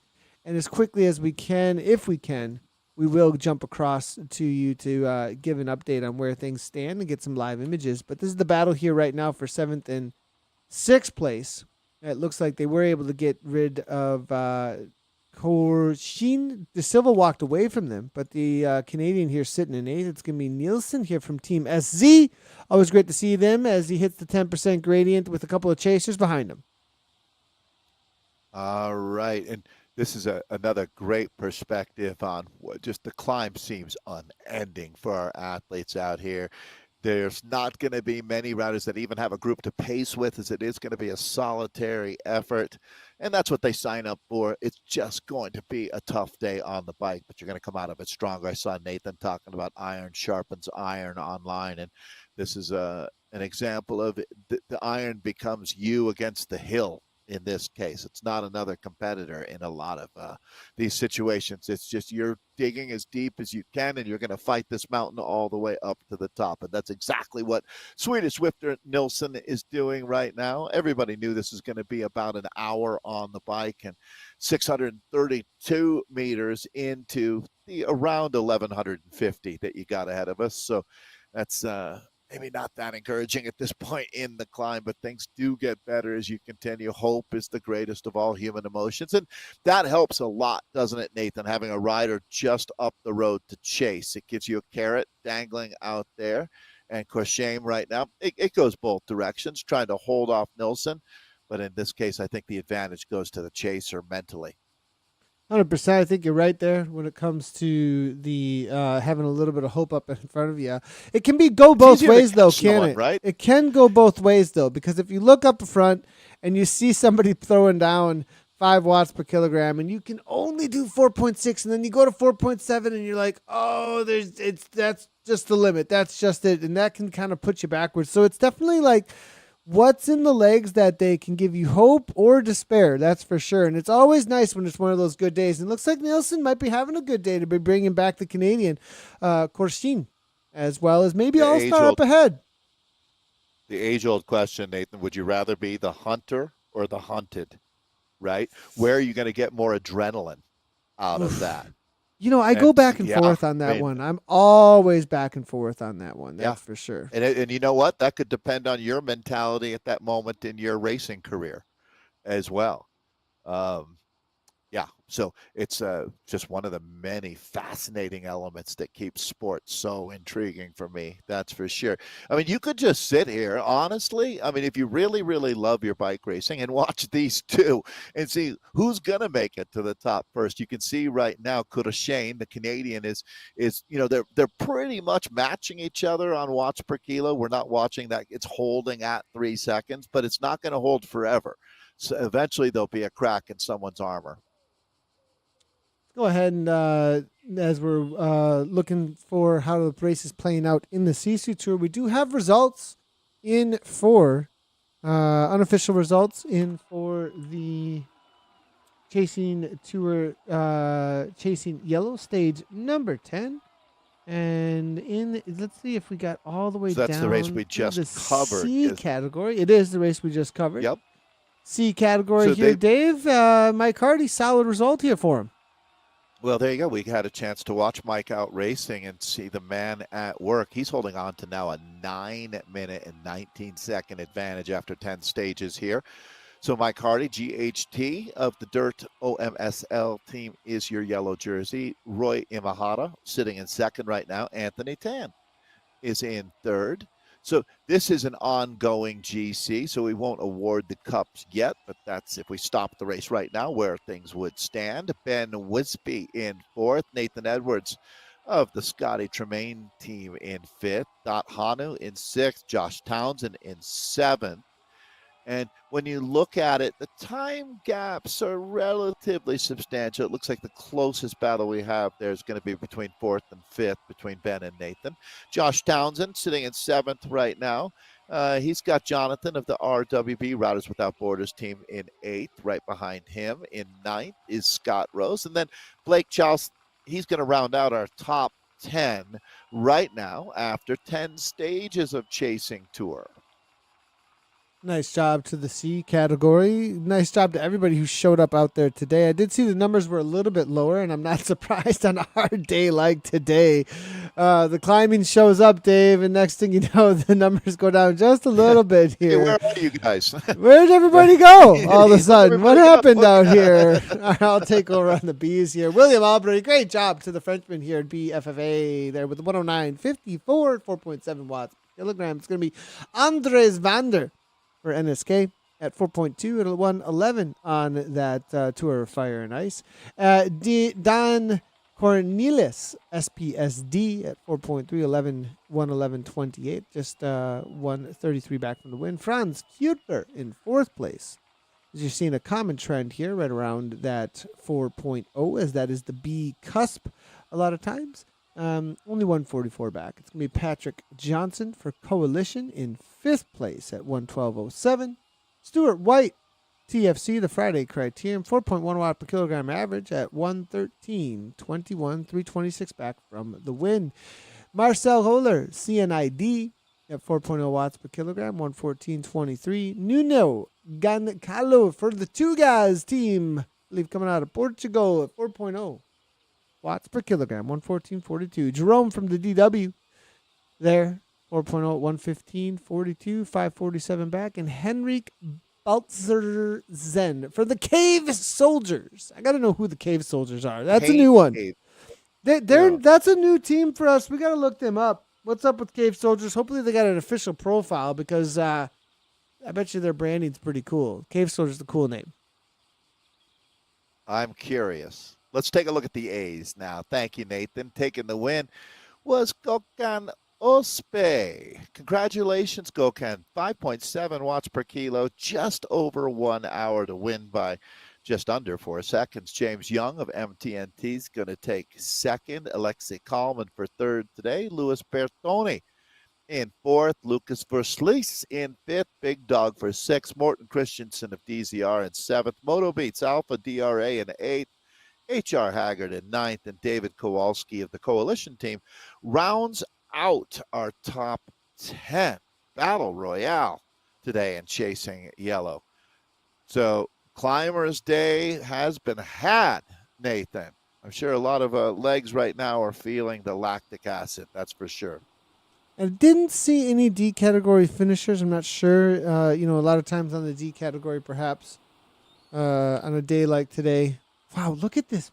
Okay, so maybe not quite as many showing up, but look, that is some cool looking Whitewater. whitewater rapids. That's a I class 5 rapid. That's a I class I don't. 6 I'm not rapid, sure I've to tell you seen the that truth. kind of graphics in Zwift before. To be honest, like Well, record snowfall in Watopia over this last winter, and this is the runoff that we're seeing. it's been Uh, like there's been recent upgrades I know for sure, and I haven't there's ridden a past lot. this section and really looked at that, and that is really good looking graphics. Actually, well done, They Zwift. spruced up on a river, man. I tell you what, I would like to go fishing for some of those Watopia rainbow trout right now. That would be kind of a cool little stop, actually. That you could like go and fish for a Then second to fish like, for a little but the while. fish would have a power up in it. Well, I do Like, know that our friends at Shimano, if you wonder, like what most people in cycling think, well, Shimano is a great cycling company, and they are, but their fishing department is nearly that's twice how as they large started. as That's cycling. actually how they started. It wasn't originally right. That was. I'm almost absolutely No, well, the positive. first ever product, I worked for Shimano, so I've been Okay. indoctrinated. Their Okay. first ever product was a freewheel, a single cog freewheel back in Really? 1920. Okay. Right after, Okay. and the Did deal you with say that was 1920? correct. So there were 100 years of Shimano at this point. Um, Wow. and what they really stood out because they had a guarantee if our freewheel breaks. And now this is the era that we're going from fixed gear to freewheel. It's still only one speed. There's no derailleur, but now you don't have to constantly be pedaling. You can stop pedaling and just freewheel now. And their product was, they said, if it ever breaks, we'll give you two. And that really, really helped them get a foothold in that market. Hmm. Bicycles were obviously the main mode of transportation. Horses and bikes were the whole thing 100 years ago. Wow. So Wow. That's yeah, quite the interesting, isn't history it? But there. Yeah. fishing, because if you look at it, fishing, Nathan, it's all gears and brakes as well. And that's what Shimano makes. They cold forge and use carbon fiber to make Yeah, the and you most really have to precise. be. You really, really, really have to be precise. I mean, right down to the minutia of it. That's It's the just whole it's thing. really, really, really precise with fishing as well. So I can see why they go hand in hand there with the Yeah, cycling. So I actually absolutely. didn't know And the that until materials. I got involved a little bit more in the fishing world. Somebody in the family was a fishing guide, actually. So, and then I saw Shimano and was like, "What? What is But this?" when you drive the Shimano truck around, it becomes readily apparent to you within the first 2 or 3 times that you get gas with it, because everybody who walks up to you is like, "Hey, man, have you got any fishing this or fishing that?" They immediately assume that you're a fishing person, not a bicycle person. So you Ah, really do realize how big fishing is globally. But these, okay. they're fishing for a gold medal out here now. Oh, nice, Nathan! You Yeah, I found just their wanted to their bring in. Twitch. Yeah, I just wanted Yep, to bring in real quickly here. This is going to be Arevacos. Hispania. This is going to be the Hispania rider. Great to see Sive. I like that he's got. This is kind of cool that he's using Zwift sauce there, as you can see in the nearby athletes. You can see what everybody's doing. He likes the data. This guy, that's for sure. If you're wondering what some of this extra data is up on screen, there is a third party program called Zwift Sauce, like Strava sauce, sauce for Strava. This is sauce for Zwift, and he's using that data in order to pull some extra information in around the race for himself. So currently sitting in fourth place. Obviously, a pretty avid Zwifter. He's got his own Twitch channel and is using that sauce for sure. He's got 3.2 kilometers. Go to the top. But you're not kidding. This is a guy who's a data monster, isn't he? Yeah. Much like my friend Nathan. Um, taking a look here. Yes, all right. Going back now, this is sauce that we're speaking of sauce. This is a different way to spell it. This is the Belgian sauce. Sausen. All Ah, right. I was like, what is he talking about? I was like, Yeah, what are right. we? Well, Belgians love their sauce. You can't have frites without some good curry sauce or whatever your taste might be, So or I want to straight know mayo for that matter. have you ridden this climb at all, Dave? This climb is interesting. It really, or it has these flowing waters everywhere, but the scenery changes, and as the scenery changes, early on you're at the bottom sections, and there's a lot of people. You've got you're rolling through the petite climb. There's a little bit more road furniture, etc., and things, and then next thing you know, like you hit that long kind of open fields, and then actually you get back into these trees for a little while, which is interesting, alongside of the ski. Are those ski lifts? Is that what are these here? What? Uh, Yeah, those are ski lifts that's or trolleys, like in the air well, yeah. trolleys.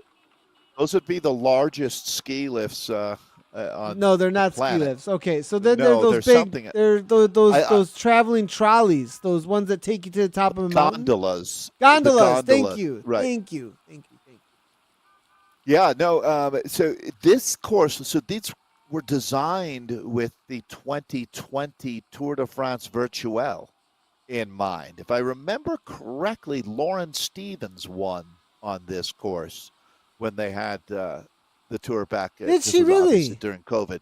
Yeah, it was such an interesting time because they weren't sure if they'd be able to hold a real Tour de France at all, and the Zwift engineers went into double time getting courses ready, and this was part of the net result of that.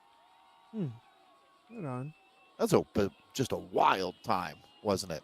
It really was, really was. Well, this is our top three currently. It looks like Niall. He's gonna finish soon enough. Actually, here, the you go around a couple of these corners, just a couple of more, and then there is the banner for La Renée.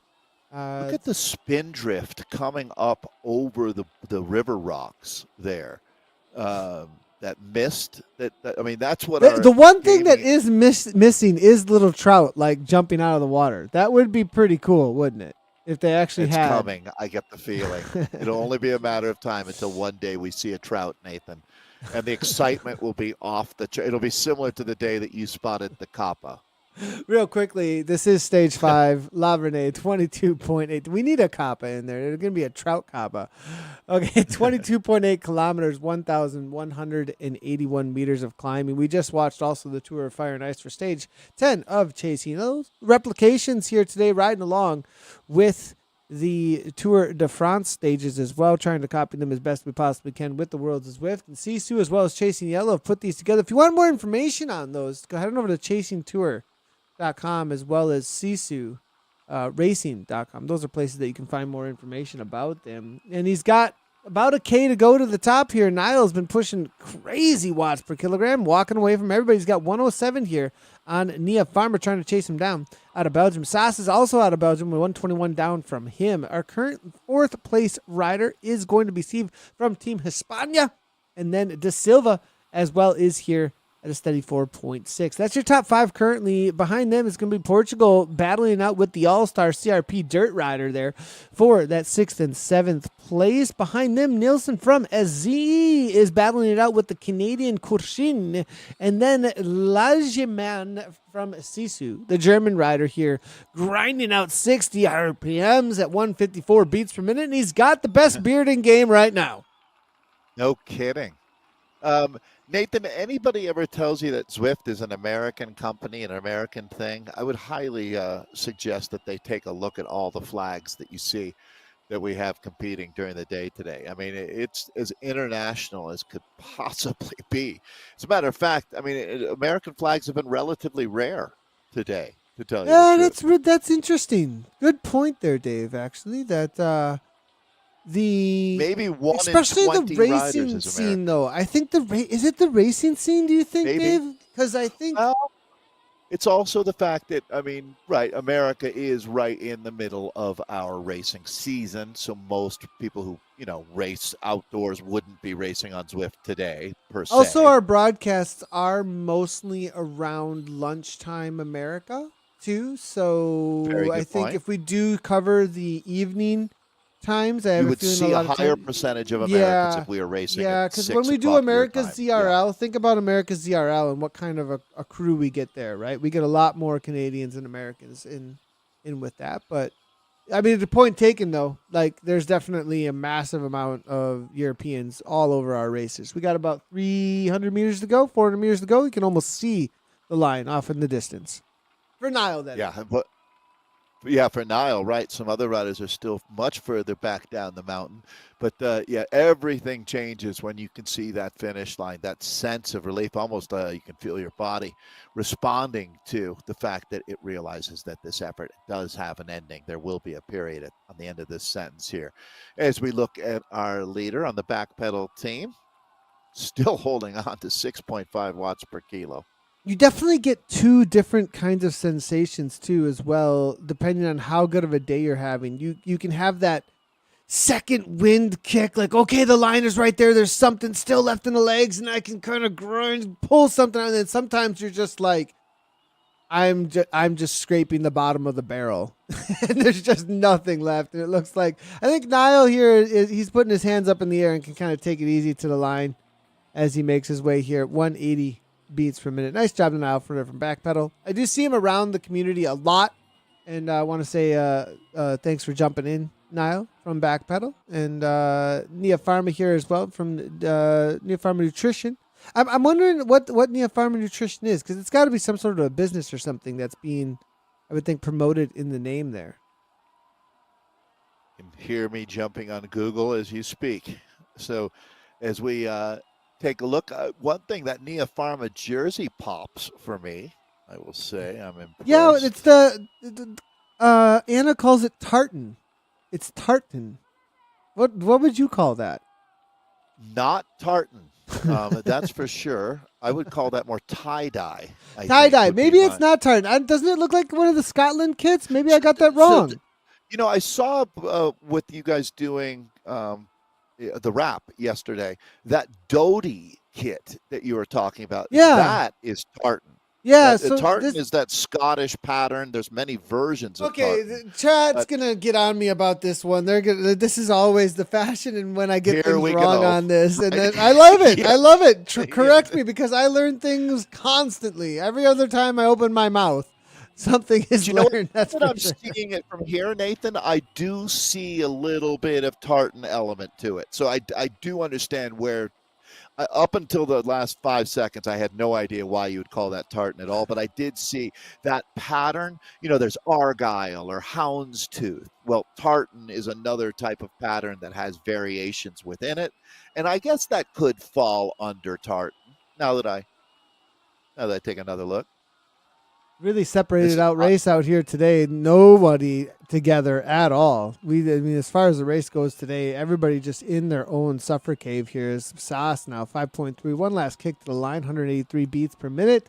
Gonna be finishing about a minute back from second place. Save's on a good kick though, 35 seconds back. He's got carrot the chase a little bit here to bring some seconds back. As our third place podium rider though is going to be K Sauce out of Belgium. You pretty much nailed it on Nia Pharma out of Belgium. Superior sports nutrition, pre-isotonic. So I could throw a bunch of buzzwords at you, but I think you nailed it. That's Nia Pharma. What is pre-isotonic? I wonder what that is. I know what isotonic, but pre-isotonic. Yeah, so before isotonic. Taking place with normal muscle contraction, so it's like loading up before muscle contraction. So, maybe that's what it is. That's probably what it's about, is loading up prior to, before you start activating the muscle. Yeah, it's like a loading, maybe like a carb loading kind of thing, like promoting that it loads the carbs. They've done a special formula that makes sure that you have the intravenous glycogen storages going on as SAS goes across the line. I went to dinner a couple nights ago with a bunch of cycling friends, and for 2.5 hours we discussed sodium bicarb. The entire meal What the discussion was about Seriously? how sodium bicarb works. And yeah, and it's amazing how far down a rabbit hole you could go. So if you want to talk about pre-isotonic, you could probably spend 5 hours discussing that and walk away still You guys curious. talked about at dinner. You talked about the thing that like Well, definitely doesn't one make of the you people feel the that greatest wasn't familiar, after doing it. right? Yeah, I mean, you know what sodium bicarb. I mean, Oh athletes are yeah, doing it now. yeah, It's yeah, the yeah, legal yeah, way, right? yeah, Yeah, yeah, yeah, yeah. Sure. I mean, if yeah. like they You want try to to talk do about it it, for 5 hours? they try to do it. I mean, I got some Oh, buddies who were telling me that they were trying to make it happen and they were doing just the right amounts or whatever they thought. and it's And it not wasn't a good quite the right amount experience. and it was not a good experience for their race at all. I Well, don't know if I want to take that risk. and you could have, I mean, part of that discussion, it's really fascinating where some people say it doesn't work at all. And then you'd say, then why in gosh name would someone like Geraint Thomas even try it if it Yeah, didn't yeah. work at all? Yeah, yeah. Right. No, And it's, that's definitely a proven one that definitely has some benefits. Just whether or not you can it get just the doesn't benefits work for without everybody. I mean, hurting you. go ahead and try drinking down half a cup of baking soda. See how your stomach responds to that. Have fun. Now we do have a battle to the line here. This is the first one we've seen in a while, JV All actually, Star. and All Star is going to be dropped perhaps by Moraz as Moraz makes his move from the two guys team. Look at this kit setup. I'm kind of feeling like he did some good matching across here. This is I feel nice. like he's racing, yeah, Tour de France in 1923, kind of. Except for his Speaking of ethos 1923. with the Rovals on. But besides that, You would have gotten a lot of attention with those socks in 1923, as well as the disc brake. I'm not sure which they would have noticed first. imagine that going back in time. Did you see the commentary about how the records that were set in like 70s and 80s that were challenging some of the times that Tade and Jonas are setting right now? That It's they're still absolutely not the incredible. fastest times that like the human body on steel bikes like Yeah, no, it's incredible. I mean, crazy. look how long the long jump record stood from the Mexico City Olympic Games. Bob Beeman. I mean, that record stood for something like 40, 50 years before someone could. I mean, it's amazing sometimes how. Solid sixth place. Just want to shout out Moraz here. Able to walk away from JV All Star. All Star now going to be coming through for seventh. Nilsson and Pursharen. We'll see another battle behind there for them as JV All Star comes across the line. Nice job to him. CRP Dirt Team. Nilsson from SZ coming on in for eighth place. Team Swedish Swifters, unless Kurshin can make a move. The Canadian pumps up to 6 watts per kilogram. There's still a line ahead here. We might actually have a sprint to the line, Dave, for the first time on the day. Oh boy, he's closing down that gap, and I don't know that Nilsson's actually going to be too worried about it at this point. He's like, "Look, I'm finishing up. You're finishing up. Good on you. Nice job there. You're in your own world of hurt," as you said, Nathan, at this Yeah. point. And it is a GC race, so for them, in all honesty, giving 1 second back on a day like this with an hour full of seconds, it's okay. Lagman, the Sisu Racing Route. A big thank you to Sisu. That awesome finish concept about courage, bravery, with a side of a sense of humor. We'll be covering our top 10 for the A's. I did want to jump across to the B's again. Everybody, apologies that we were unable to do so for the Sisu Tour today. France, for some reason, just does not like us swapping categories. Again, apologies on that 100%.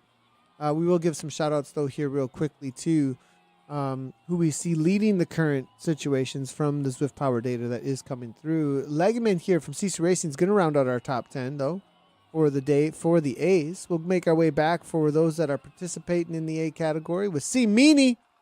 Probably feeling a little bit of this climb in his name. Internationales Atticus on the back here. I don't know this kit, but this is one of the coolest freaking kits I've ever seen. I'm not kidding. What is that? I'm taking a picture of this kit. What is this kit? I'm loving the gradient changes on this thing. Run it by Anna Russell. See what she thinks. You see the subtle mountains in the jersey design. Yeah, that is a great kit. Nice job. whoever designed that one. I've again never seen it before. And nice top 11 as well here. Clement just a little ways behind. Going back Never to has a 2.7. drafting power up been used with less effect.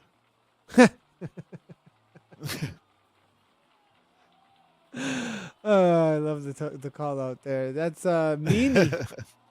Sierra Meanie.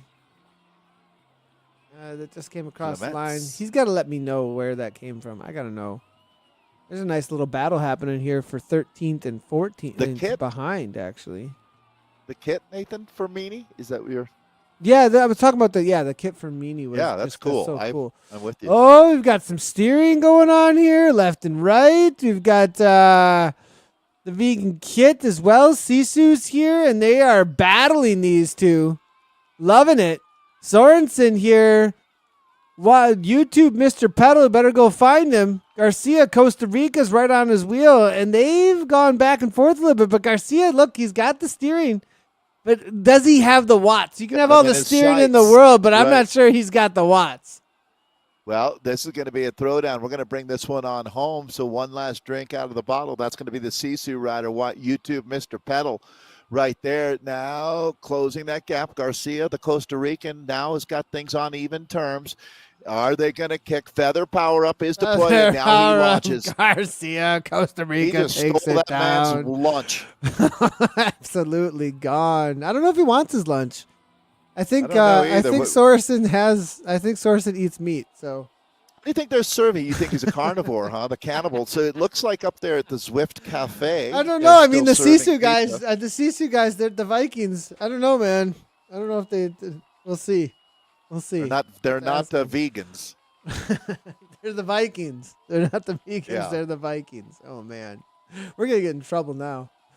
And a lot of climbing. We're a little punch drunk ourselves. Yeah, I'd say, just a little bit here.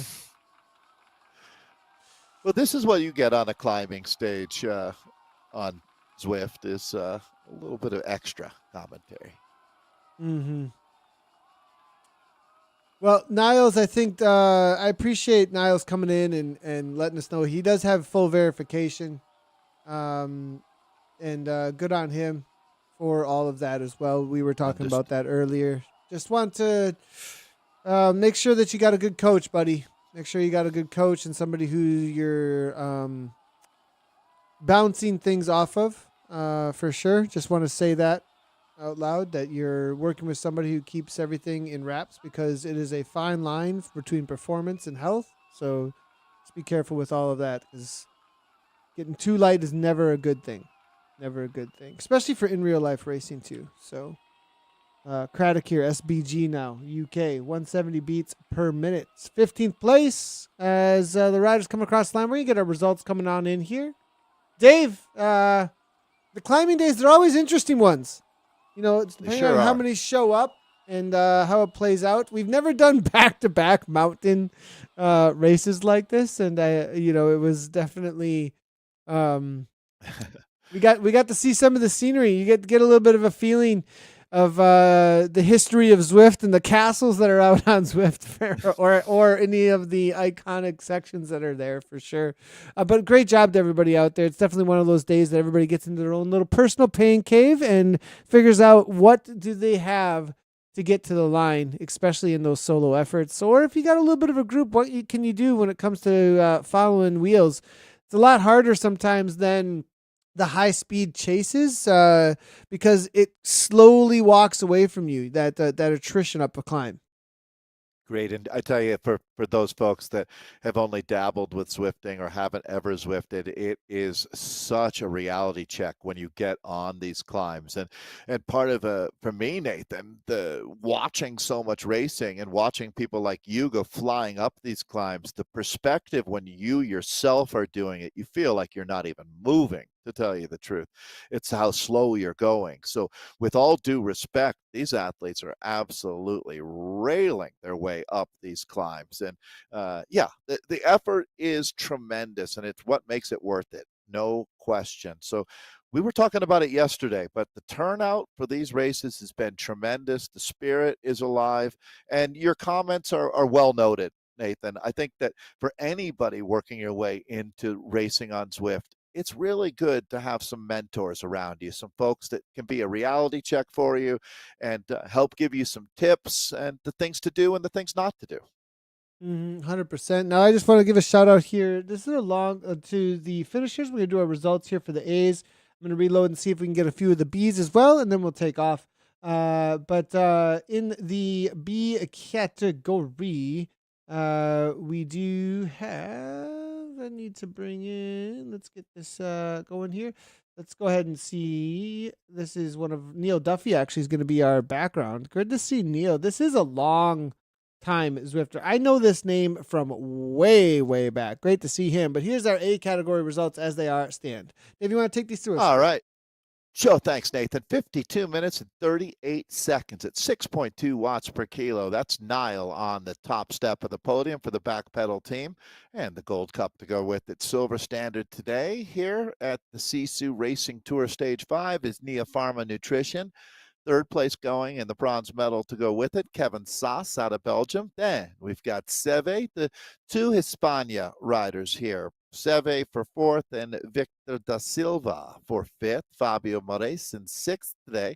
JV All-Star of the CRP Dirt Team in seventh. Andrew Kurschen in eighth. Thomas Nilsson, Swedish Swifter, in ninth. And then Tobias Langman, the Sisu Racing, in 10th. And I thank you again to Sisu for hosting racing here today. So that's a good look at our top 10 in the A's. Back to you for the B's, Nathan.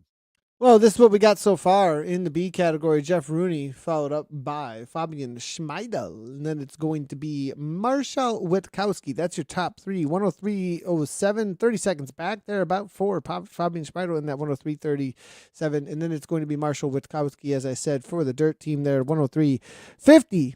Max from the Zwift charts, it's going to be 104.47, and then Martin from Sisu Racing at a 106.28. That is the B categories as it stands so far. In the C's, nobody has finished up as of yet, or in the D category, so apologies to you guys. Wish that we could give you guys some coverage, but we just cannot get the images out there today. We are working on a fix. Coming through for 18th place will be Neil Duffy. He's going to be our one of our last finishers. Nice job to Neil. Great job, man. Great job. Great to see you out there as well. Neil Duffy is somebody that's been, I believe, if that's the same person, man, he's been out on Zwift for quite a long, long time. I remember that name from some of the first broadcasts, actually. If it's level 59 Zwifter currently. He says, Zwift is taking me places in his profile. Where is it taking you, Neil? That's what I want to know. Where are you going? I like it. I like it. Well, figuratively, Dave, figuratively. Okay. Yeah. Well, it might have taken him some places. I don't know. I mean, Neil might have to his pain cave and back, and to his pain cave and back. Right. Well, we'll be back next week, everybody. We are on quite the broadcast schedule. We're streaming Tuesdays through Fridays. It's been a lot of fun hanging out with everybody so far across the Chasing Tour, as well as the Sisu Tour. Then very quickly after that, we are going to be jumping into the Fems and how we're following along with the Fems with some races. So that's going to be pretty awesome. I believe Chasing Tour is putting something together for that as well. So be on the watch out for those to be scheduled. And of course, episode number 53 for the wrap next week. So those are the things you can look forward to from Dave and I. Dave, are you going anywhere for some commentary this weekend, or are you home for the weekend? I'm home for the weekend, and then I'm going to be back for the first time in a few years to Manhattan Beach Grand Prix, which is the king of the West Coast criteriums. I'm really the 60th edition. 60. Not many American bike races are 60 years old. Manhattan Coast Criterium. Manhattan Beach, yeah. So Manhattan it's right Beach. there. Yeah, and this is one that the Rasan Bahadis and the Williams brothers put at the very top of their list. So really, I didn't know that. Okay, interesting. Yeah, I'll tell you next week. I think there's going to be some type of live stream element with it, so I'd love to have you watch, Nathan, and get your opinion. Yeah, I definitely want to. I definitely want to check that out. I definitely want to check that out. We're talking about going on over to St. Louis maybe in September. For Gateway Cup. For Gateway Cup. We'll see how that goes. I noticed I got that road racing in. I absolutely loved racing Toad, Dave. But it was interesting. That many days of crit racing didn't necessarily help my cross country mountain bike racing. They're so different. Say this. They're so different. Nathan, there used to be a race, and since it no longer exists, I'm not going to hurt anybody's feelings here, but it was called the Nature Valley Grand Prix. It was I know it five well. days Yeah. of racing, Mm-hmm. and riders would say that they would lose fitness when they Yep. went up to Minnesota because they were doing 90-minute criteriums every day, and they're building so hard that actually brings them back down, which is exactly what you're talking about, to tell you Exactly. the So I truth. mean, I all of a sudden I started looking in the mirror. I was like, I've got some Putting on pecs some weight. here. Like I've got muscle. No, I mean, it wasn't like it was like bad muscle, but it was like, oh, what's going on here? Because you're Sure. punching out of corners like you're lifting weights out of every single corner, and it's like that's not necessarily And cross isn't country it racing. it's incredible how quickly your body responds, says, oh, if that's what we're doing now, then Yep. I'll go ahead and start putting on muscle. And Exactly. you're like, no, no, no, Exactly. no No, muscle. and I I'm don't want like, any wait, weight. I'm trying to climb how mountains. did I gain pounds when I'm racing my Yeah. bike every day? Anyways, so cool. That sounds great Bizarrely, that you're heading out there. We'll have to figure out yeah. how we're bringing you into broadcast. It sounds like as well, but it'll work out. Good no, good news because it's a Sunday race, so I'll Oh, fly nice. Saturday home for Monday. It works out perfectly. And then Awesome. we've got all of the steamboats coming up, and it's another race I'm trying to get you and Gabby to come out to, which is Pikes Peak Apex, which is 4 days of mountain biking in Colorado Really? Springs, which is right Ooh. up your alley. You wouldn't lose fitness there, so that's in early September. So I'm not here to promote my race schedule at all, but there's a No, but couple we I'd got to like go hang to out. see Well, you part at. of the thing with Swift Community Live is putting together, just so everybody knows that's out there. The reason we're having this conversation, part of it is that, hey, we want to see you in real life. We want to come and hang out with you at events and going and doing those events and having the real life commentary where you're there and maybe racing alongside of us would be a lot of fun. So, always a way to There's connect the nothing Swift in my community. life. Yeah, Nathan, there's nothing that's more enjoyable than exactly what you're saying is getting together with these people. I mean, you and I, our friendship started out online, and it is really, really cool the moments that you get to be in person with the people that you've enjoyed so much. So, and there are literally, I was going to say dozens, there's hundreds of those people out there. I think about, yeah, I mean, I don't even want to start naming one No, because you if you could go name into one, then so you got to many, name 10, then you so got to name many. 50. But that happens every time I Exactly. hit the road scene, especially. So, all right, everybody, thanks for tuning in. We'll see you next week. Really appreciate all of you. We have been live on Twitch, YouTube, Facebook, and Twitter. Also, head on over to ZookMeLive.com. You can always find our broadcast and the schedule over there. And we will see you next week for everything that we're broadcasting from Sisu to chasing to the rap. We'll see you out on Zwift. As always, from Dave and I, ride on.